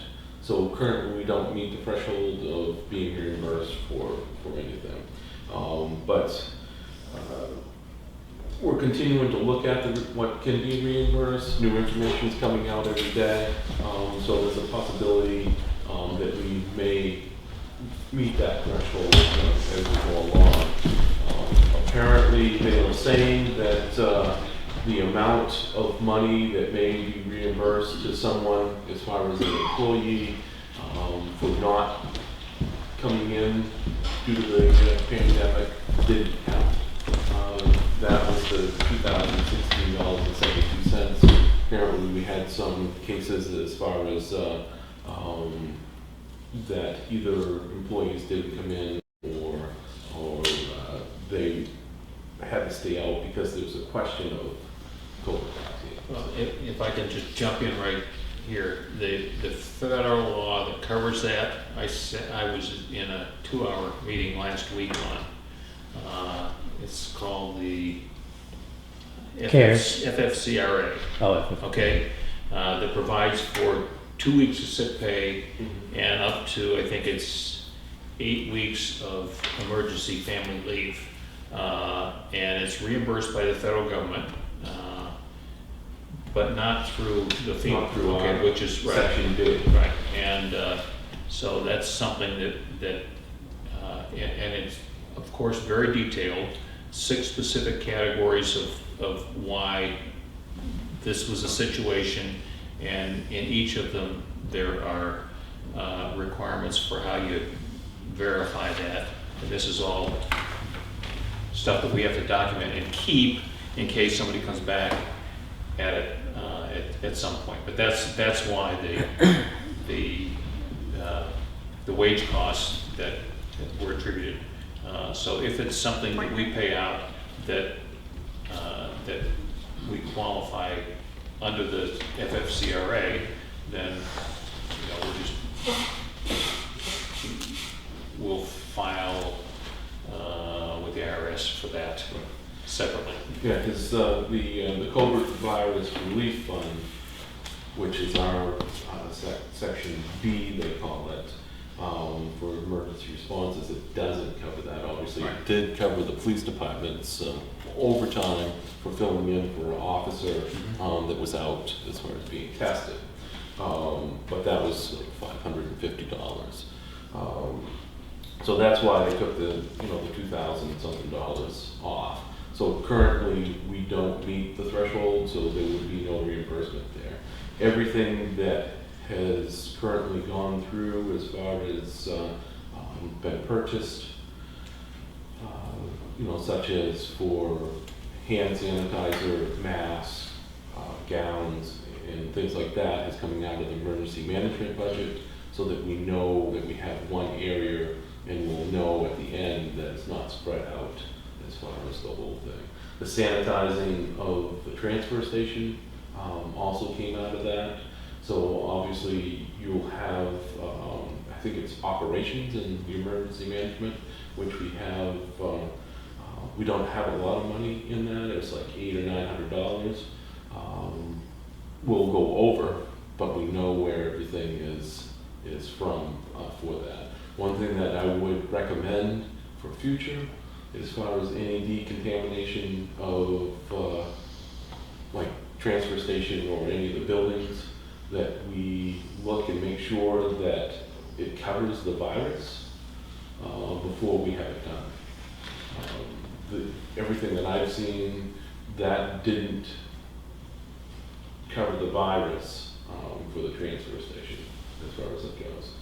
It did everything else, anything else that they might have there, but let's not do that to any other buildings until we have either a plan in place or to make sure that it is indeed on the state form as far as killing. Well, my understanding is the virus doesn't live very long outside of people anyway, right? So, There's been no documented Transfer. right. Yeah. transfer from surfaces. It does live on surfaces depending upon the surfaces for a period of time, but there's been no proof that anybody has gotten But the infected. period of from time it. is not huge. Right. We're talking, what, hours? Something like that. I think that I have Up to seen 72 mixed hours or something. information, Yeah. out there as far as it goes. But all I would say is that I think that between between the cleaning that is done on a regular basis by the employees, as far as, I know that at the fire department, we will wipe down the doors, you know, the door handles and things like that a couple times a day for different things. The public restroom that we have there, on top of, you know, if we see it used, obviously we will clean all the surfaces as far as that goes. On top of that, a couple times a day in between, we do the same thing. We try to keep our own areas, you know, as clean as possible. Yes, we have a cleaning person that comes in every other week for a couple hours, but that doesn't keep up with what you do. That's where we come in and you know, make sure that our building is safe and do our day-to-day stuff. So, but as far as incurring, you know, cost to decontaminate the place, I think right now there's no one coming into our facilities that should be contaminating it, unless we find it's one of our own people that might have that.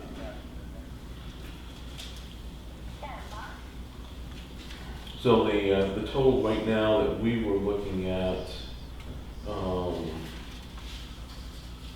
you know, doesn't meet the threshold, so we won't have reimbursement as of now. However, that may go up as we go along. On 3/28, Bob McWhirter donated 10 N95 masks to the department.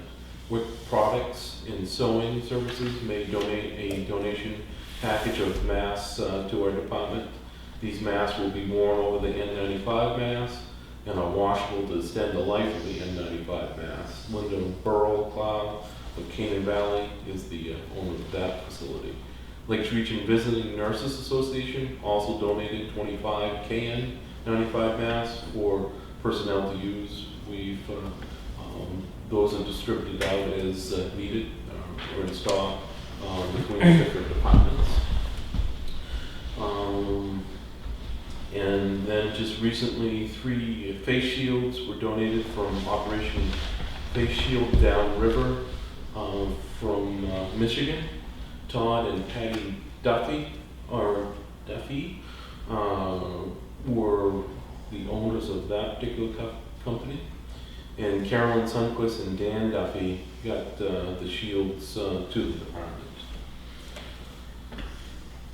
The department does have 2 people interested in joining the department. One is currently serving in the U.S. Navy and will be getting out soon as the Navy allows for travel.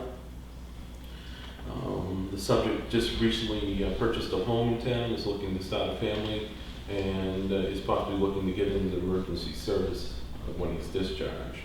The second subject has recently retired, now feels he has time to give to the community. He was on the Wolfboro Fire Department at one point in time as a call member. Prior to moving to Tuftonboro, I have packets that have been made up for both of them and will be going to them. There has been 2 responses in the department, both of them being structure fires. The first was a lightning strike at 7:40 p.m. on 3/29/20 at 92 Hidden Valley Drive. The resident suffered a basement fire, which caused extensive fire, smoke, and water damage to the basement level. The rest of the home suffered serious smoke damage throughout. The home was occupied by a family of 4 at the time of the fire. All occupants were able to evacuate the residence safely due to advance warning from smoke and CO detectors. Response to the call was slowed due to slippery and icy roads at the time. No injuries were reported. The home is not inhabitable currently. The family is staying in an apartment associated with their current employment. The fire was extinguished quickly and kept at a first alarm. As you advised, we had multiple mutual aid departments that came out and assisted us. I initially had listed them all out on this, but then it takes up a lot of room as far as that goes. But our first alarm, the mutual aid departments did come out and assist us on that, and we appreciate that. The second structure fire was in the town of Wolfboro on 418 and was at 581 Pleasant Valley Road. We responded to that second alarm with 2 engines, a utility, and 7 personnel. We also had 4 personnel in our central station for coverage. The department has not been meeting due to the stay-at-home guidelines and orders. We hope to start meeting soon to one, keep up with our requirements for our EMS personnel, and 2, to get back into our different training. Do you have anything further for me? Yes. If employees do this work because they have to stay in-house because of possible contact, is that covered by FEMA or is that another branch of government? I would. That's CRA. That's his Yeah. section. Okay. One thing that I would also say as far as what I saw this weekend, as far as fire permits, there's, with the general store closed, obviously people are looking to see where they can get their category 3 permits. They are issued at the fire station Monday through Friday, from 7 to 5.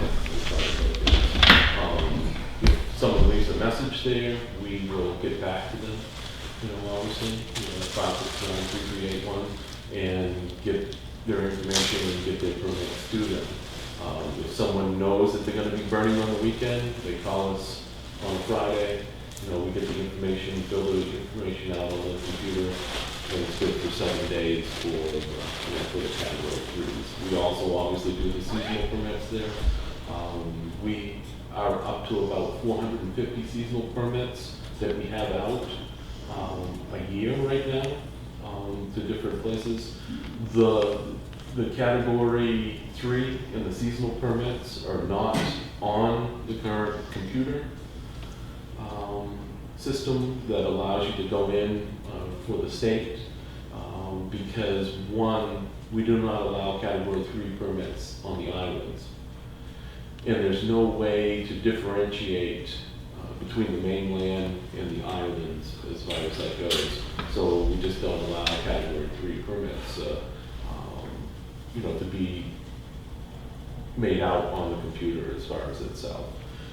The other seasonal permits, we go out and inspect the sites personally for each of them. So again, the seasonal permits are not acquired on the computer or as far as through the state site, because we need to go out and look at each one of them. The state hopefully is working on changing their sites a little bit so that possibly that you could get a category 3 once they can differentiate, but it's not looking like it'll be anytime soon, because the person that was in charge of all of the different stuff and set it up is gone. So whoever's taking it over doesn't have 100% information of how the whole situation works and how they can change it. So, but it's a work in progress. But anyone that needs a burn permit, we'll get it out to them. What we have done is that when people come into the entryway, we have their permit usually printed ahead of time. There's a pen that no one else, it's been decontaminated or not touched by anyone else. They take the pen with them when they're done, and they leave a copy for us, and away they go. And it seems to be working out fine as far as it goes. And that's for the category 3s or the seasonal permits.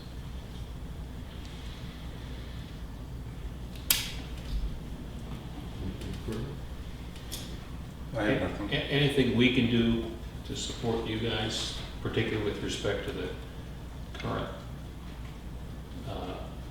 pandemic situation? Right now, I think that we're good.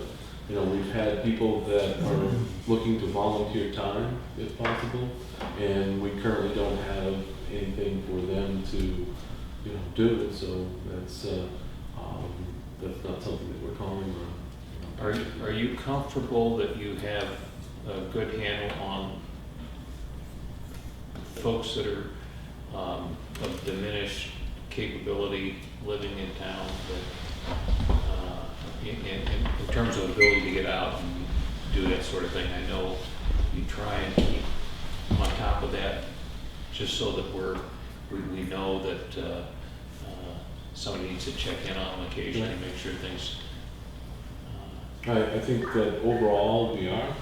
I think that as long as we know who the people are, we try to keep on top of that, of the people that we know that need assistance, and we try to, assist in any way that we can, and continue to do so as far as it goes.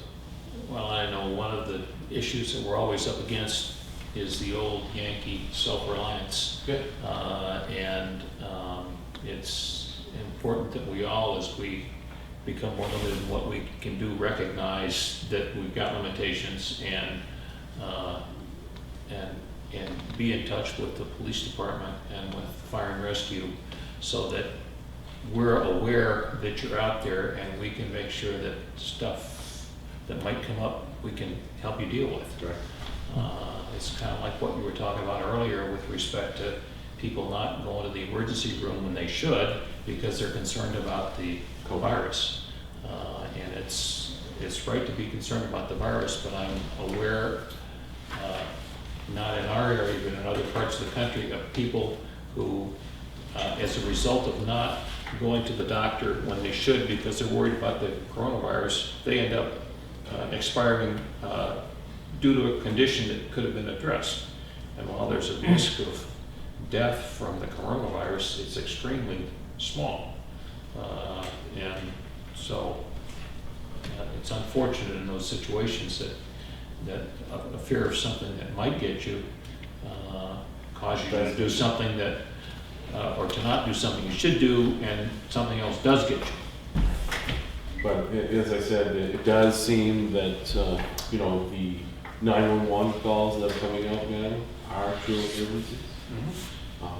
In most cases. Are what? True emergencies. There's been a, extreme cutback on, when you go out to a 911 call. Before it was, may not be an emergency. Today's day and age, It's a transport. it is. Yeah. I'm all set. Awesome. Thanks, Chief. Thank you. Thank you for what you do. Only thing I would add is that people should be calling 911 instead of the sheriff's office if it's a medical call, because that's what the sheriff's office is gonna do if there's any Right, symptoms. they- They're gonna tell them, hang up and call 911, because that's an emergency medical dispatch, and not E911 can correlate the address to that list, and they have the right questions, and it's documented, and it tracks how many calls, was it card 36 calls we're getting. Yes. That's, but that kind of surprised me. I didn't realize that's how it went. If you call in a medical emergency to dispatch will tell you, go back to 911. Yeah, they've been doing that on a regular basis. Yeah. Okay, thank you. Thank you for your time. Karen, are you there? Yes, I am. I have a 10:25 for the police department and a 10:40 for two people on the phone line. Who do I schedule next? Well, I was just gonna say, if Chief Shigori was going maybe to stay for the crosswalk discussion anyway, which maybe he is, I'm not sure. Perhaps we could take The what? DOT first. The crosswalk at 109 and 19 Mile Bay. Oh, okay. Do you want to be involved in that? Sure. Okay. So we take crosswalk next? Sure. Okay, Karen, can you connect us with Mike and Bill? Sure, Mike and Bill, if you're on the line, could you please hit *9?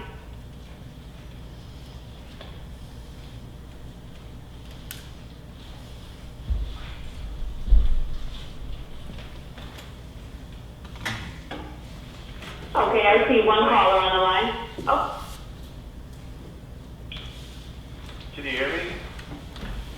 Yes, we can. This is Selectman Wood, Lloyd Wood. Yeah, Bill Marcus, son. From New Hampshire DOT. And Mike, Chip Holby.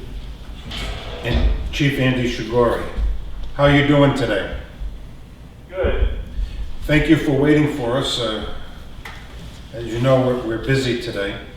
Who wants to begin on the crosswalk? You've been in correspondence with this office, right? Yes. And do you have any questions or comments? I don't.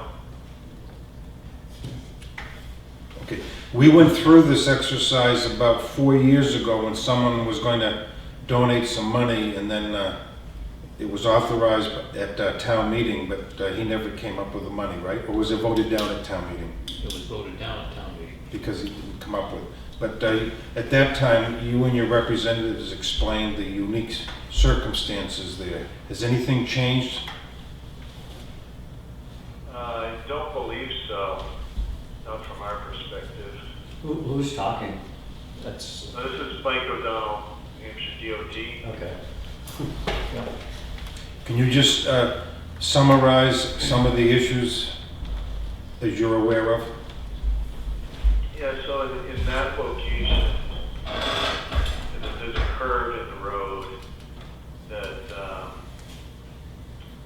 limits the sight distance for one piece of information. The other thing is the distraction of the views, people looking toward the lake instead of on the road. Some other, well, some things on my computer as well. Specifically what other issues we may have. Excuse me, Mike, this is Karen Cook. Did you mention in one of your emails too that there might be different type of technology now than there was in 16? Slightly different. What they did was change the flash pattern of the lights, but it's basically the same hardware.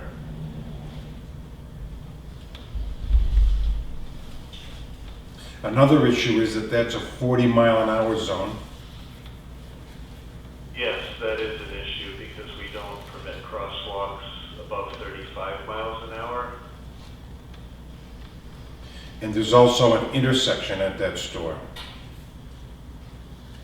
Yes. So, well, this is Bill, and I do recall from the earlier run at this that that there was a discussion about lowering the speed limit through that area, and what I don't recall is the other pieces that are involved in creating a lower speed zone through there beyond what we would do a crosswalk. One of the important things about lowering the speed limit is that would not typically lower the speeds. Right. We would still have a known issue of the speed of traffic irrelevant of the number on the sign. We could save a lot of money on signage. Yeah, typically speed is more related to engineering, what people feel safe they can drive in that area. So what's an appropriate way to address that? So that's what the device does that we've been talking about 4 years ago. Is it improves safety by improving compliance. And you would take probably something in the single digits in terms of motorist compliance, and you'd hit over 60 or 70% motorists complying with a light flash. So when a town commits to installing one of those devices, then we would allow a crosswalk in a 40-mile-an-hour zone.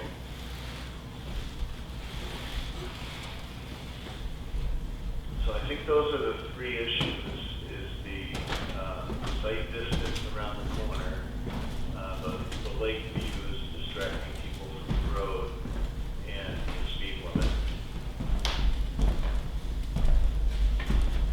There's a couple of other concerns I have, and that is the store has sold and it's going to be reopening soon to be a full operational store. We've been kind of fortunate in the last year, the store's been closed. So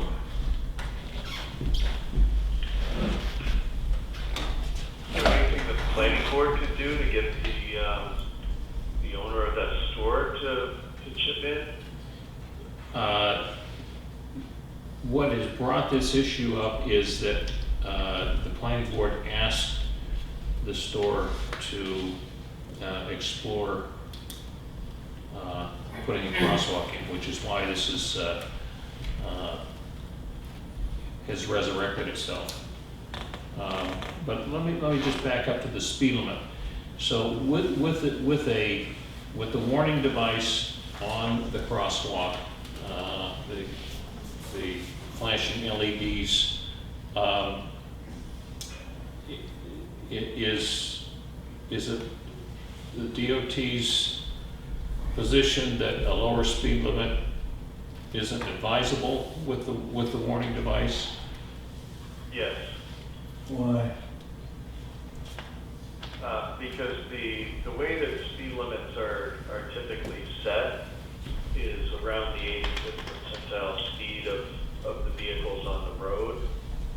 So in order to lower the speed of the vehicles, we would change the character of the road to make it a slower road, which is typically not done at the DOT level unless it's through a 10-year plan project.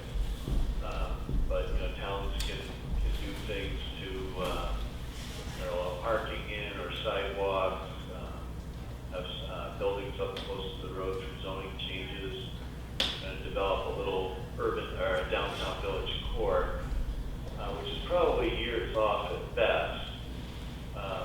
So typically we would keep the speed limit posted at 40 and put the flashing lights up.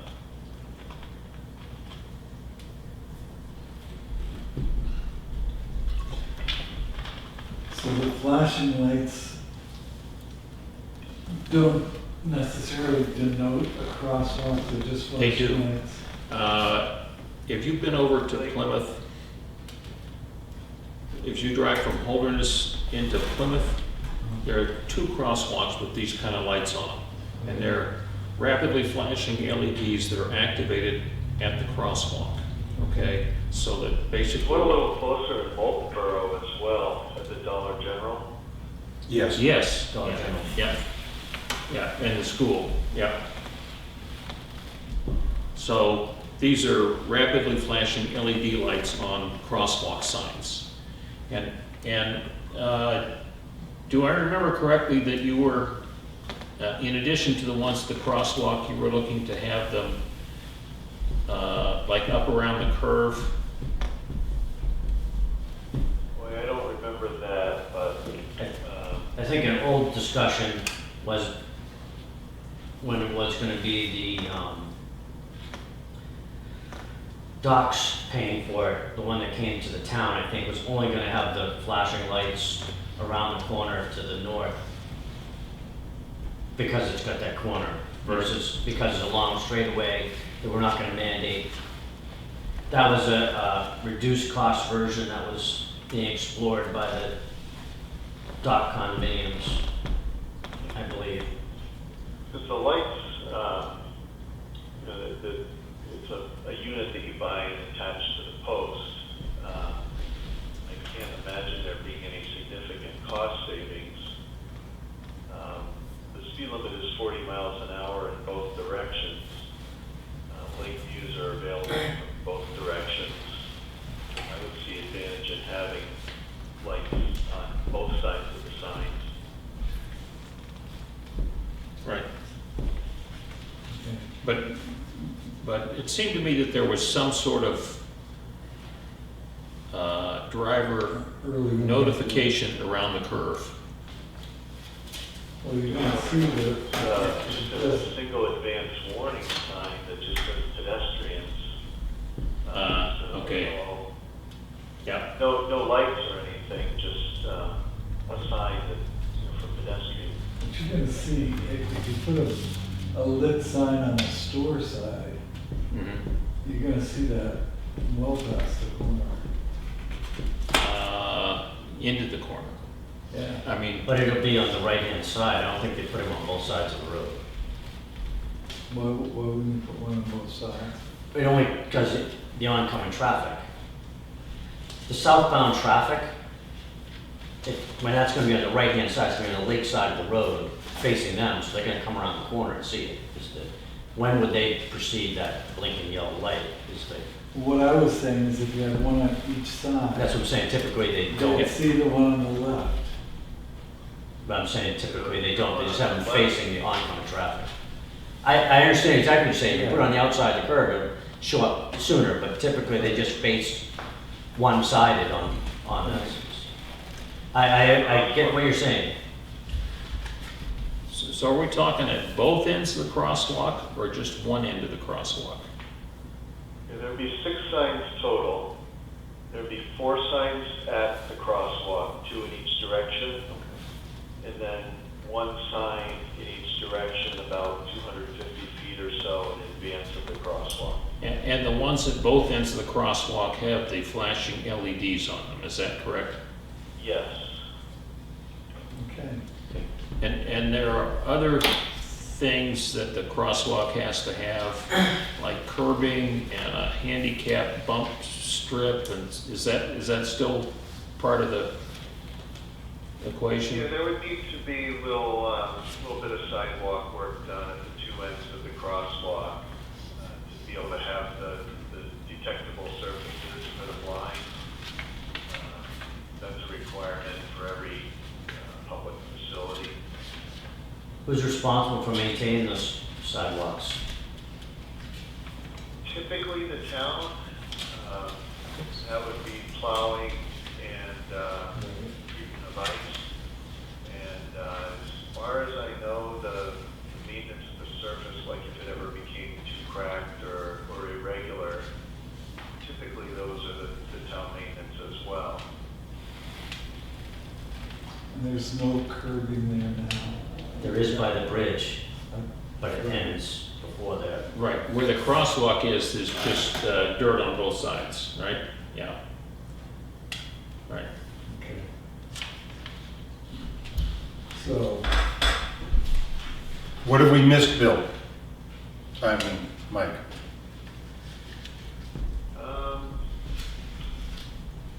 Sounds like we've pretty much covered it. Lighting is the other thing, street lighting. Should be one light on each side of the crosswalk in advance of it, as seen from approaching drivers. And how far in advance of the crosswalk is that typically done? 10 to 15 feet. okay. Good idea. How much are the signs? Any idea? Pricing, Yeah. they usually come in a kit, and I'd say that kit is about $15,000. Okay. They have a solar panel and a kind of a controller box with batteries in it, Okay. push button, the lights, everything. Well, Sounds easy. I remember that one of the concerns when it was discussed at town meeting before and ultimately voted down was that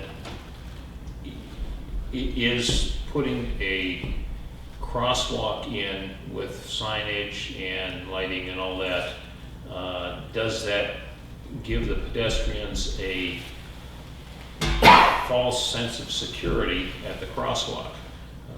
And by that I mean that, yes, there's no question that by law, a pedestrian absolutely has the right of way over a vehicle in the crosswalk. But if you get run down by a car when you're in a crosswalk and you're the pedestrian while you're in the right, You're dead. you're dead or you're seriously injured.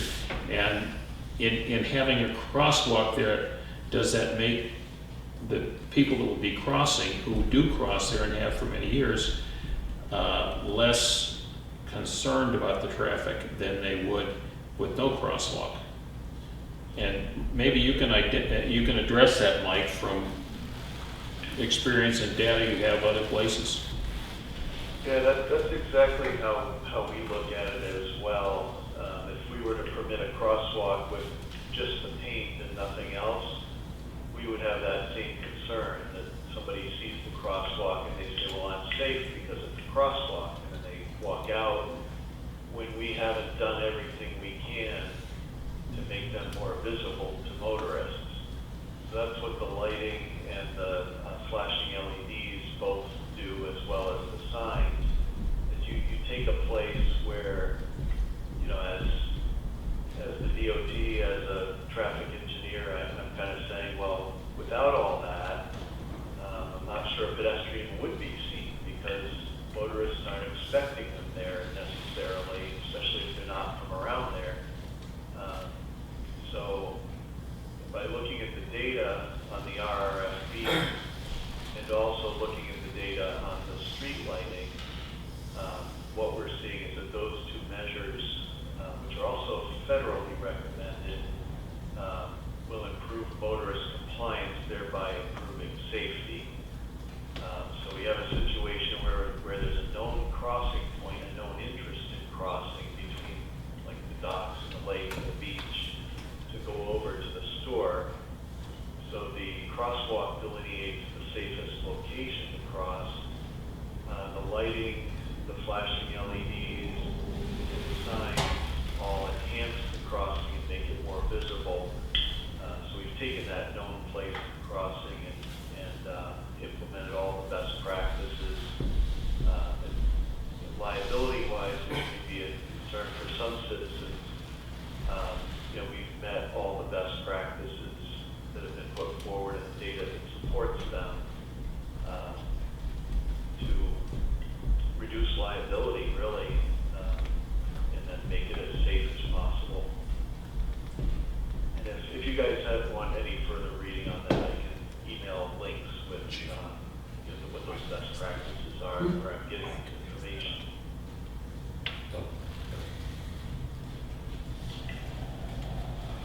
I'm good. I'm good. We need to come up with 20 grand.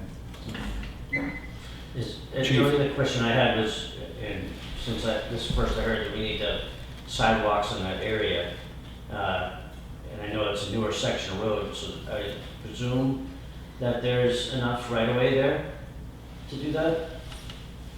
I can find that answer out for you and get back. I know on one side there's a piece of sidewalk already there on the dock side. Right. On the But that's towards the bridge north more. side. And there's a little piece of sidewalk that looks like there's a little gas pump for boats. Yep, right by the bridge. Short piece of sidewalk that comes right out from the end of the driveway and then goes up where the ice cream window would be. So there's sidewalk existing on the one side already. It's just a matter of taking a look at the other side, which, judging by the utility pole that's there, I would say that there's plenty of right of way for a 5-foot by 5-foot little piece of sidewalk. But I can verify that that's feasible. And I think the store owner is gonna have to be involved anyway, so we'll do what we can, and she's gonna have to be part of it as well. Okay, well, thank you very much, Mike. All right. Have a good week. Anything else? Okay, you too.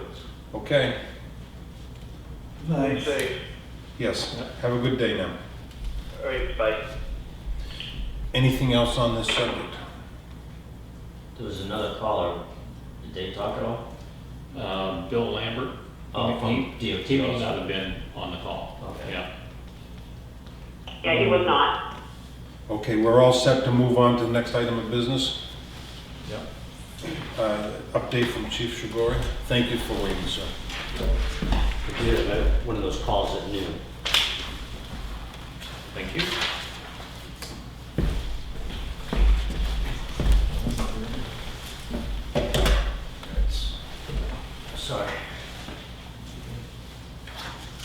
activity is still, up over last year. Obviously, things have slowed down, court's been closed. There's no training really going on at the academy, that's, other than some remote stuff they're doing. We did do a video sent around, link on COVID, what we should be doing. Yeah,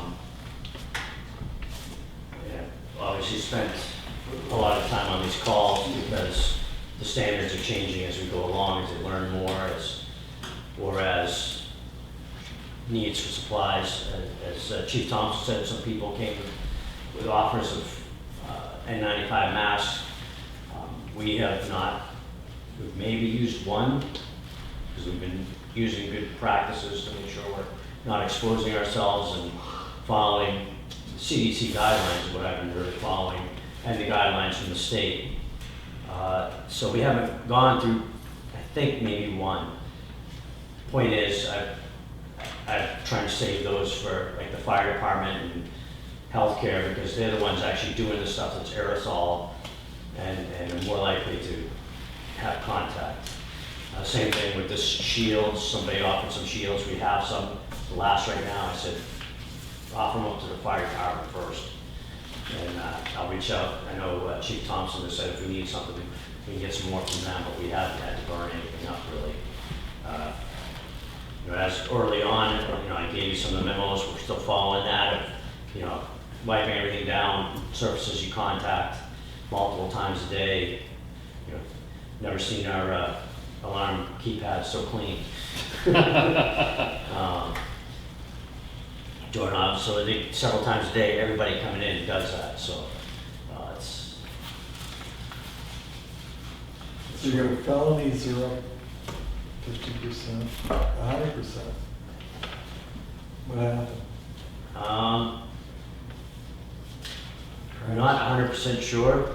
Some of the stuff, well, with the car break-ins, eventually we found that some of them were felonies that might not, sometimes you don't know right away. For example, in that case, say something small is stolen, well, it'd be a misdemeanor maybe. But if the person has 2 prior convictions for thefts, it now becomes a felony. So he ended up getting indicted with multiple felonies because of that and because he stole 2 firearms. So firearms theft is a felony anyways, but for example, one of the items taken was a calculator. Well, that's normally a misdemeanor, but So he had 2 priors, so that's a felony. you have one individual or a group, small group. For Because your felonies, arrests dropped from 6 to 3, but your felonies went 4 to 9. So obviously, a fewer criminals doing more things. Is that how I look at that? no. Our arrest last year, we had one particular person who we arrested by this time at least 3 times for domestic violence related incidents. So we had one person we arrested multiple times, so he wasn't getting the message before we finally got him held. So it's hard to extrapolate when you have, one person doing a bunch, and we arrested him multiple times last year. So,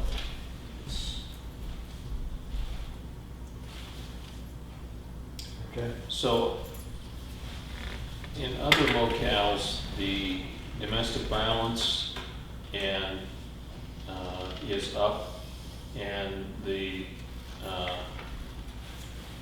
child endangerment is up during the stay-at-home. Have we seen any of that in our?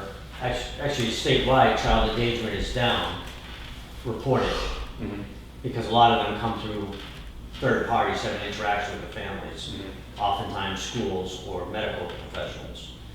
With the stay-at-home, that's the big concern.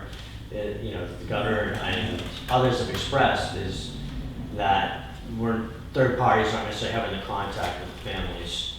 So actually, I believe statewide DCOF cases are down, but doesn't mean that there aren't happening. As far as domestics, we haven't seen an increase. I think people are getting frustrated at this point to some degree, but we haven't seen a major increase. It's hard to judge against last year because, as I said, I had one particular person last year, a couple, we arrested the guy several times. I think we took her out of the house once, maybe two, because they just wouldn't get it. We had a couple of those last year.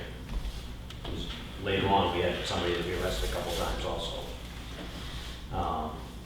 Not following bail orders. Yeah, it doesn't, I don't know that it, the presumption in the news reporting is that somehow domestic violence lays fallow until people have to live together.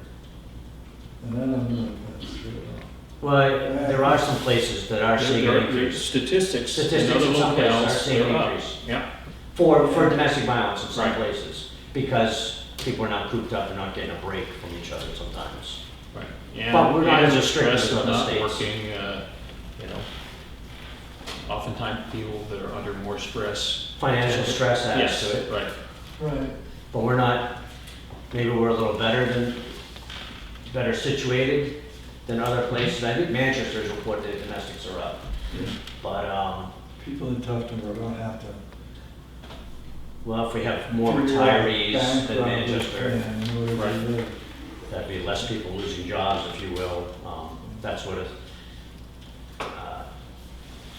but, so we haven't necessarily seen, and it's hard to judge. Like I said, last year we had a couple of couples that just, we have to deal with multiple times.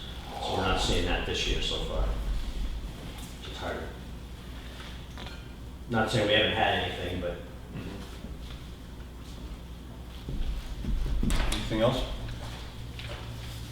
I did get the application in for the grant on time.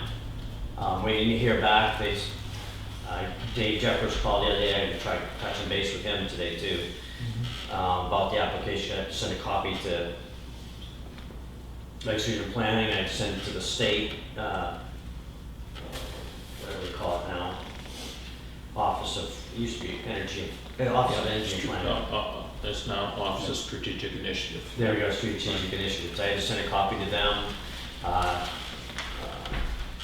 And the copy I sent down, they're not going to the office, so she said, I think you sent something to us, it's an application. Could you send it to me, to my email?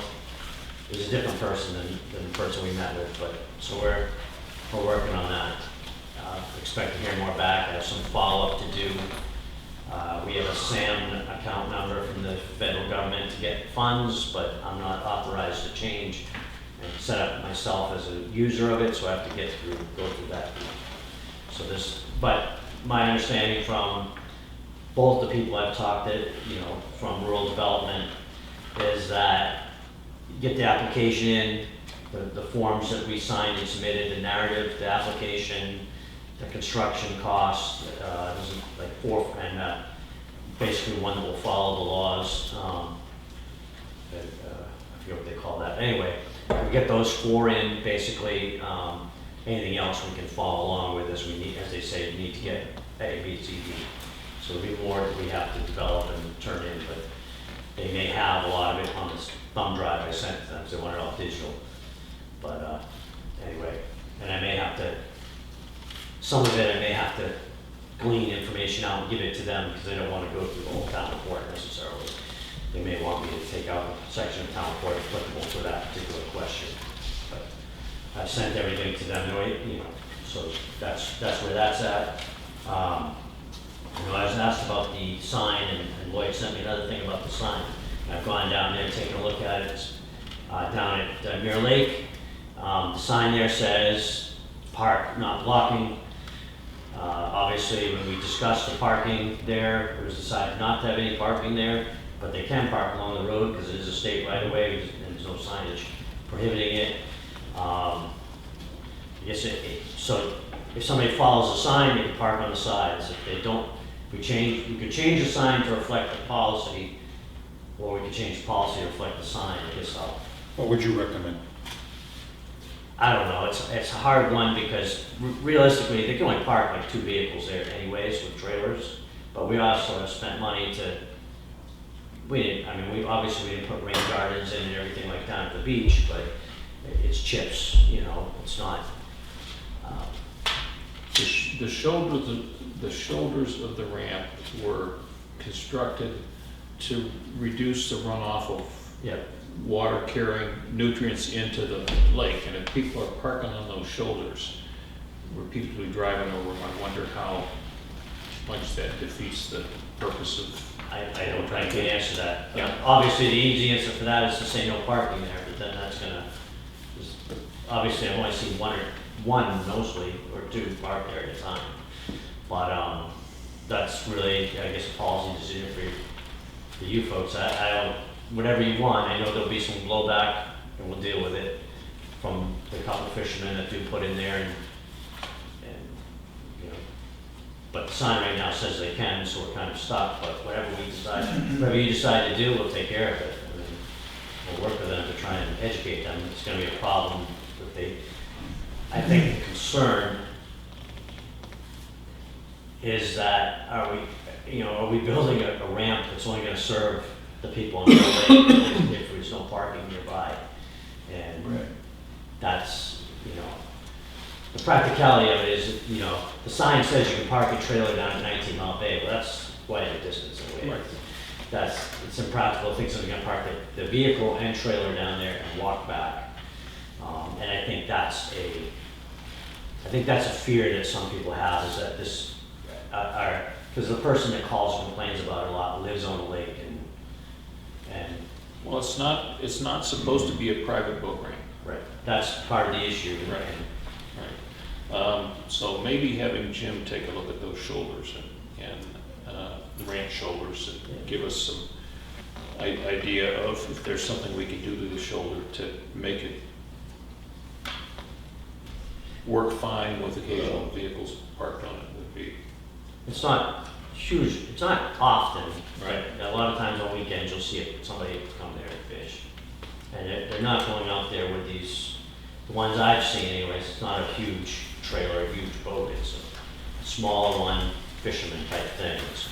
But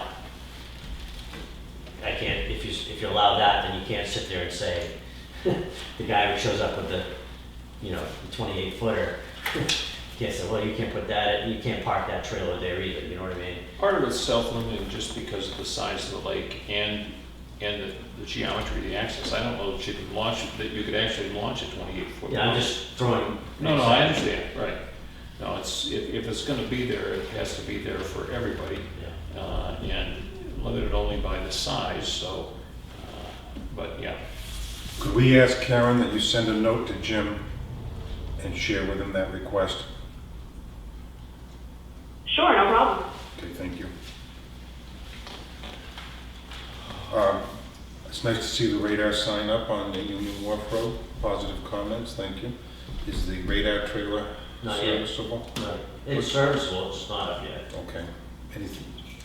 When we get a little better weather for the shoulders. Yeah. Can we get a copy of the grant, or have Karen make a copy? Yeah, I hope to have a chance to get it. You'll have a copy. In fact, I talked to Karen the other day, who should have the originals. Yep. So it doesn't matter to me, but obviously I've got a stack of it, the stuff. And is that public information? I would suspect it is. Sure, I think it is. suspect it is.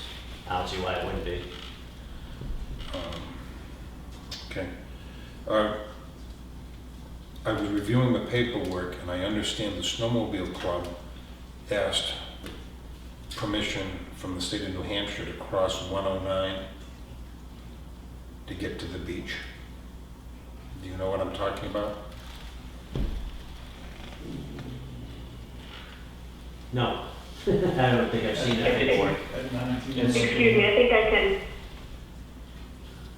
sorry, I think I can explain that a little bit. Go ahead. I think at one point, Chairman Wood asked for more information about permitting there. And I went back to some, an old contact person, because I forget who I got the information from New Hampshire DOT, I believe. And that kind of rose more questions of how they were crossing. And I did put it as a discussion topic because at one point the board wanted to invite the head of the Snowmobile Club to speak about how they're crossing there. But then that just got, we just talking, where are you talking about crossing? Down So they by, cross by the parking lot, by the town parking lot, they cross and then they drive down the side of the road. well, if you're going down the road, that's a class 5 road, that'd be up to you folks as to whether or not you decide to allow that. Right. Then the next issue is the crossing. I thought there was a crossing down the other end of the parking lot. There used to be at the other end of the parking That's what I lot was crossing, confusing, yeah. and then the fence Got put up. put up and whatnot. I had preliminary discussions with Dennis Yeah. Salumbo, and my thought was, if he has an opportunity, would he be willing to work with you in the snowmobile club? Because snowmobiles have a right to get out on the lake, correct? And maybe there's a way, once the, But not anywhere. right, Yeah, and I think from what Karen's saying, DOT may have some, Yeah, they don't have an Input. absolute right to do anything. Right. I mean, we should provide them access to the lake. right, I understand it's a two-way process. I've noticed this year that they were just driving down the road, Yeah. Bear Road. And my thought was that maybe there's a way we can make it a little safer and accommodate everybody. I don't know. That's where I was coming from. Yeah, it used to be before that, chain link fence went in, which I'm not sure why it went in, but it went in. And then there's a parking area created there, that there was a path from that parking area down to that Ramp, boat ramp, yeah. which, I'm just wondering if it'd be worthwhile with the board's approval that we ask Dennis if he would step up to the plate and work on this project. yeah. Okay. I mean, we're gonna tag Dennis's accounts a little hard here pretty soon. We may not like that, but that's the only place we're gonna find $6,700 to finish building Mr. Croy. Yes.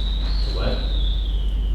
Well, we put a step in the wall, $7,000. So that's, And he's got $4,000 in one account, $4,000 in another. Yeah, account. so- Yeah. that's where it's gonna get charged. But Regardless of where we ultimately find the money for it. my understanding is the snowmobile club pays rent for a building up at the transfer station and positive, They I do? understand. Yes. That white building, you see there, they pay Yeah. rent to have it there. They To also, us, yes. And they also have over by the brush pile. That's the snow machines? It's a snowmobile The building. Quonset hut there? no. How did that come about? It was before I was a selectman. Okay. I also know. It better have been before I was a selectman, because I have no idea how that happened. The other thing is that the club has worked redoing the bridges in town, and, you know, they seem to be community oriented, and I just wanted to be a facilitator that brought people together. I don't see any money coming out of the rec's budget to build trails. Excuse me. Well, so what they've been doing is they've been crossing from the parking lot up to where the road along the beach Bay comes Road. down. Bay Road. Bay Road. Running along the side of that and then getting on the lake down at the, where the ice fishermen go, Yes, right? yes. So the question is, what's the effect, what's the safety piece, what's the impact on that section of Bay Road of having the snowmobiles running along the side, as opposed to constructing some alternate access point for Correct. them, right? Yep. So, yeah. And They're I, just crossing one road and going onto the lake, as opposed to driving down a public road. yeah, I'm just looking at options. yeah, but I thought I remember from an earlier discussion that the reason it moved is because where they used to go, they were running across a big piece of wetland. And that's why it ended up getting diverted. When it was close to the village. where it's closer to the bridge. Yes. That's what, for some reason I thought there was some sort of protection, not just wetland, like conservation, I don't know. Yeah. There's, There's gotta be space for it. Yeah. Near a snow machine. Anything else for the chief? I have a question. You mentioned earlier that you have a short bench. Is there anything that the selectmen can do to make resources available?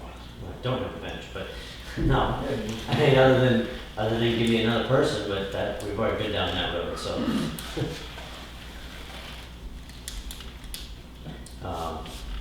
Is there, what's the cost to go to the, academy? You have to hire somebody to send them. What's the cost? Doesn't cost anything other than our paying their salary, benefits. Oh, okay, so there's no So ability. there's no tuition, but it costs, we just pay for it. We have to hire somebody. No before they- ability for a student coming out of high school to say, I want to be a police officer, I'm going to apply to the academy.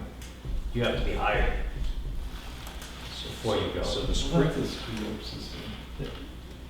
yes. Well, no, because the other way what happens is, like Florida does that, you can go to community college, come out with your, and then you say, I'm hireable. Well, maybe you're not, because you haven't had a background done, maybe you haven't had all these things done. And then they kind of, I don't know, there's different ways of looking at it, but no, that's how. I was just thinking that we could create some police officers. And maybe not hire them, maybe somebody else hires them. But, I mean, it's, having to make a decision, like, you're gonna have to make a decision in the next year or so at the very latest, to create another position. Now you gotta find somebody who wants to do it, you have to send them to the academy, you have to, and if you could get all of that done, and just have a pool of applicants waiting. Well, so your pool of applicants for that are people that are working someplace else now that Yeah, you would hire away. But And this- That doesn't help anything. No, that's right. And there is no real pools out there, it's pretty shallow. Yeah, No, yeah. But, I mean, that's what you have to do, that's basically the way the process is in New Hampshire, you have to have a position and then hire somebody to fill that position. Are there any other temporary alternatives, chief? Not really, I mean, not adding somebody to do it, have a bench, I mean, that's it, but, no. I mean, we do the best we can, and as I said earlier, if the sheriff's department or state police might have to take calls sometimes if we're short, because somebody's out. But And what would you estimate you've been short so far, first 4 months of the year? I don't know, maybe 3 times. and then Not there's sure. all that other bullshit that goes along with, Excuse me? I'm sorry. It's like, isn't Brendan Davies currently the lieutenant over there? No, It's not. Fogarty is, Or he's- Jim, Lieutenant Fogarty. Brendan's, he's a captain down at, headquarters.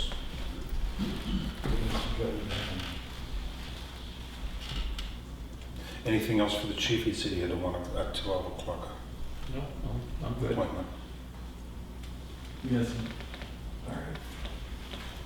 Yeah, it's the, emergency management calls at noon. You go through that, Plenty of those. Huh? There's plenty of those going on. yeah, every day there's Yeah. one, pretty much. Well, 3 days a week, plus there's a legal call on Tuesday. So it's 3 with local emergency management, and Tuesday's a legal call.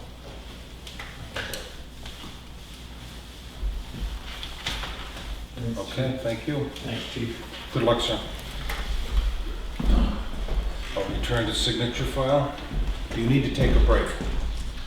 Stand No, up and walk let's around. finish up the signature. I'll do my selectmen's update. Attempt to excavate, tax map 32-2-5. Move approval. I haven't looked looked at it, so second it.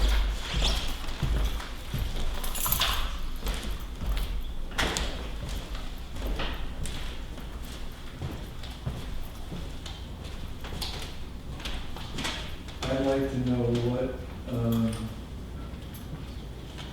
where this is. It says, Route 171. Next to the transfer station. Is this Carl? Yeah. Yeah, it's a pit next to the transfer station. In between, so, On the road side, huh? on the 171 side. Yeah, so on one side is Fred, on the other side is Mike, and then Fred. So he's in between, It's just that Carl had wanted to excavate down on the part that's not accessible through his property. through his property, We right? are getting some permits. It's my understanding that he dug. But he doesn't have an excavation permit for down back. I just didn't want this to be, Huh? I didn't want this to be one. No, but his permit Is for the pit that is needs for the planning pit board. that he's already working. So that's the only permit that's there. If he wants to excavate down back, he has to go for a new permit because it's not included in his permit. Yep, yep. I'm ready to vote, Mr. Chairman. All those in favor say aye. Aye. Aye. Motion passes 3-0. The next item, while that's being passed around, is for lot 61-1-22 for $500 veterans credit. The applicant meets the criteria. I'll move approval. Second? All those in favor say aye. Aye. Motion passes 3-0. Excuse me, is that, I just want to check, is that PID 61-122? 61-122, yep. Okay, thank you. We have another member in that family, 61-1-22, for 500 veterans credit, $500, and the applicant meets all criteria. Move approval. Can you do that? It has one of No? them. Karen researched this, and each veteran is entitled to a credit. Right? That's correct. Okay, Yep. just checking. No problem. Do we vote on this one yet? All those in favor say aye. Aye. Motion passes 3-0. And the next one is for lot 56-1-5 for $500 standard veterans credit and $2,000 total disability credit. Applicant meets all criteria and has been recommended. I'll move approval. Second? All those in favor say aye. Aye. Motion passes 3-0.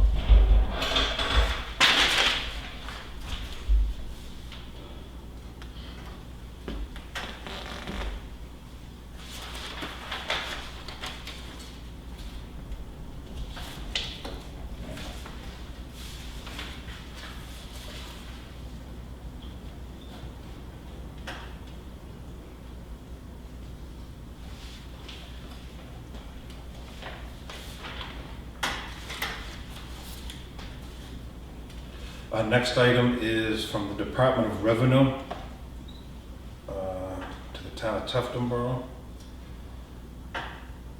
This is reference hiring auditors, and the independent public account option is Robert and Green, PLLC.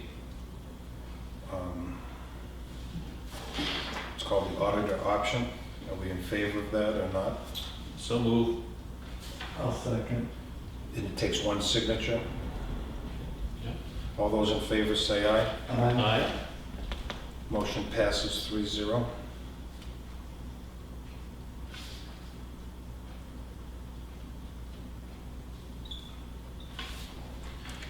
Next is the report of appropriations, actually voted at town meeting. It's called the 220 MS 232.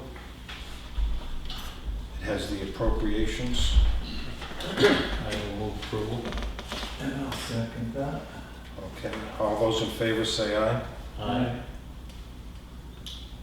Takes 3 signatures, right, Karen? Yeah. Yes, it does.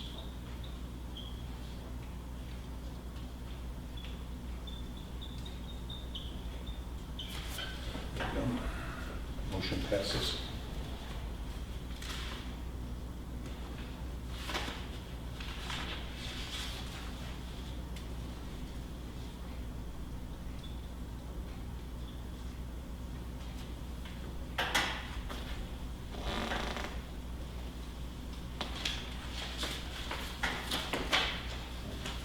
Our next item is the MS 535 financial report of the budget.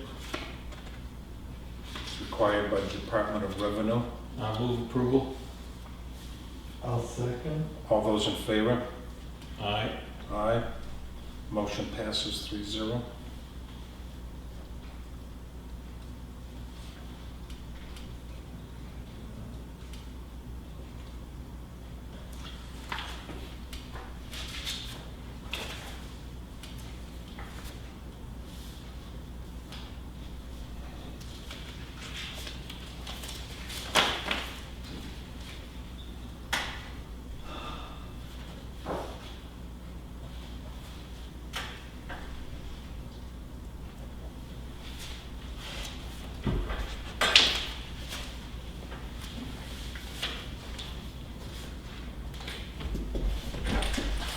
That's it for signatures.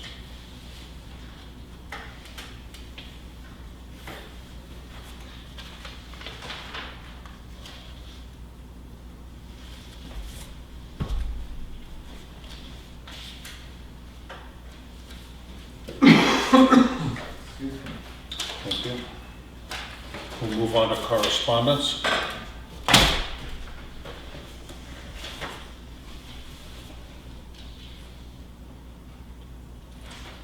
In the interest of time, I'm wondering if maybe some of this correspondence can be deferred to next week's meeting. I know we have a couple of things that we Yep. absolutely need to get knocked out today. Yeah. And Okay. if we could, Do you And I see? didn't see, I read the correspondence on Friday, I didn't see anything that was absolutely pressing. Right. Excuse me, could you just do me one favor, please, and review the CDBG, little thing that I have to put in the paper? The ad, Yes, sure. Let me find it. it should be in about the middle of the pile or so. I thought it was all approved, Karen. I prepared it for your approval. It's This is for an administrator. to hire an administrator. Is it tagged? I put a binder clip, it's probably about in the middle of the pile, I put a binder clip on it with a note and an exclamation, I think, and then, or at least a sticky note asking for approval on the ad. No, this is personal manual, so this is not. Okay. Let me go through it.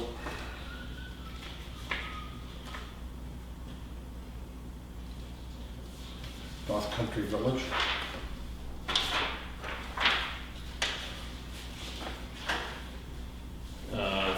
Yeah, but it was a write-up that she did for the advertisement for a grant administrator.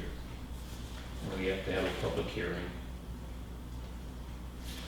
It's police facility.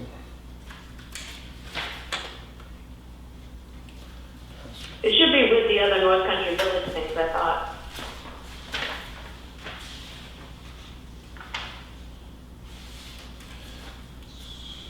Yeah, well, this is just a copy of the award letter, so.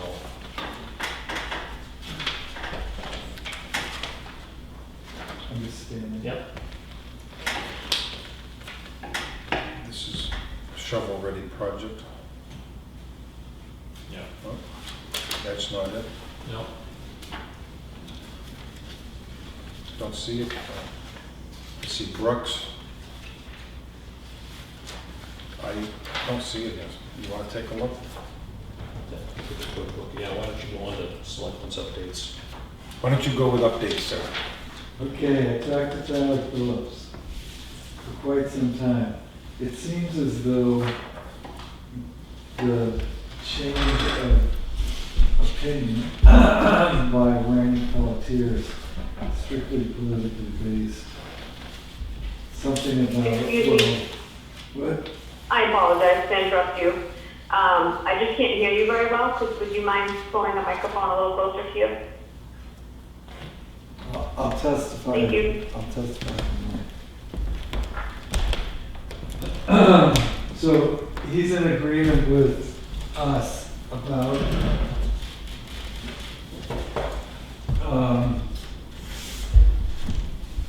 going for grant and right. But his suggestion is to get the permit for what Pelletier and his eminent wisdom is willing to give us, which is the rowboat part of the dock, and get that started, but don't stop the process. Keep the process going. At least then we can get that part done. But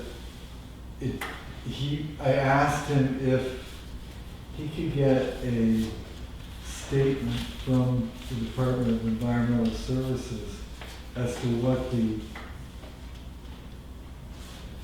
proposed damage would be if we were to encase all of the solid surface with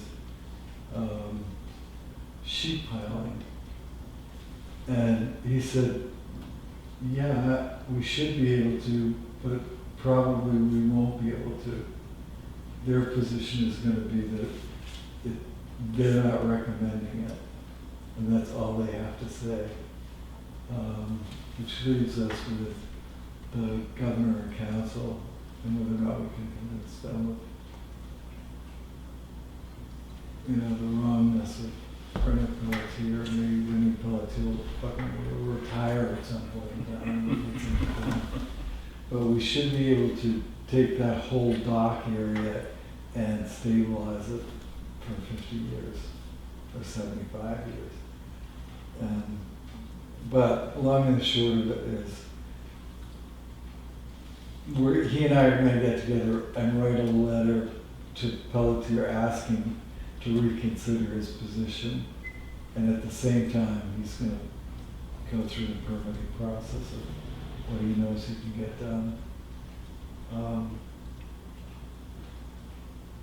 Sounds like a project. Yeah, and I don't know if it has, there's so much politics involved in everything that it's hard to suss out what move we could make that would make it easier for them, so. Well, if anyone has his finger on the pulse, certainly Tyler does. Yeah, let's hope. Thank you. Anything else? You have something? I do. I have several things, but I'm going to defer some for next week. I did sit in on a meeting last week on this FFCRA, which is Families First, whatever it is.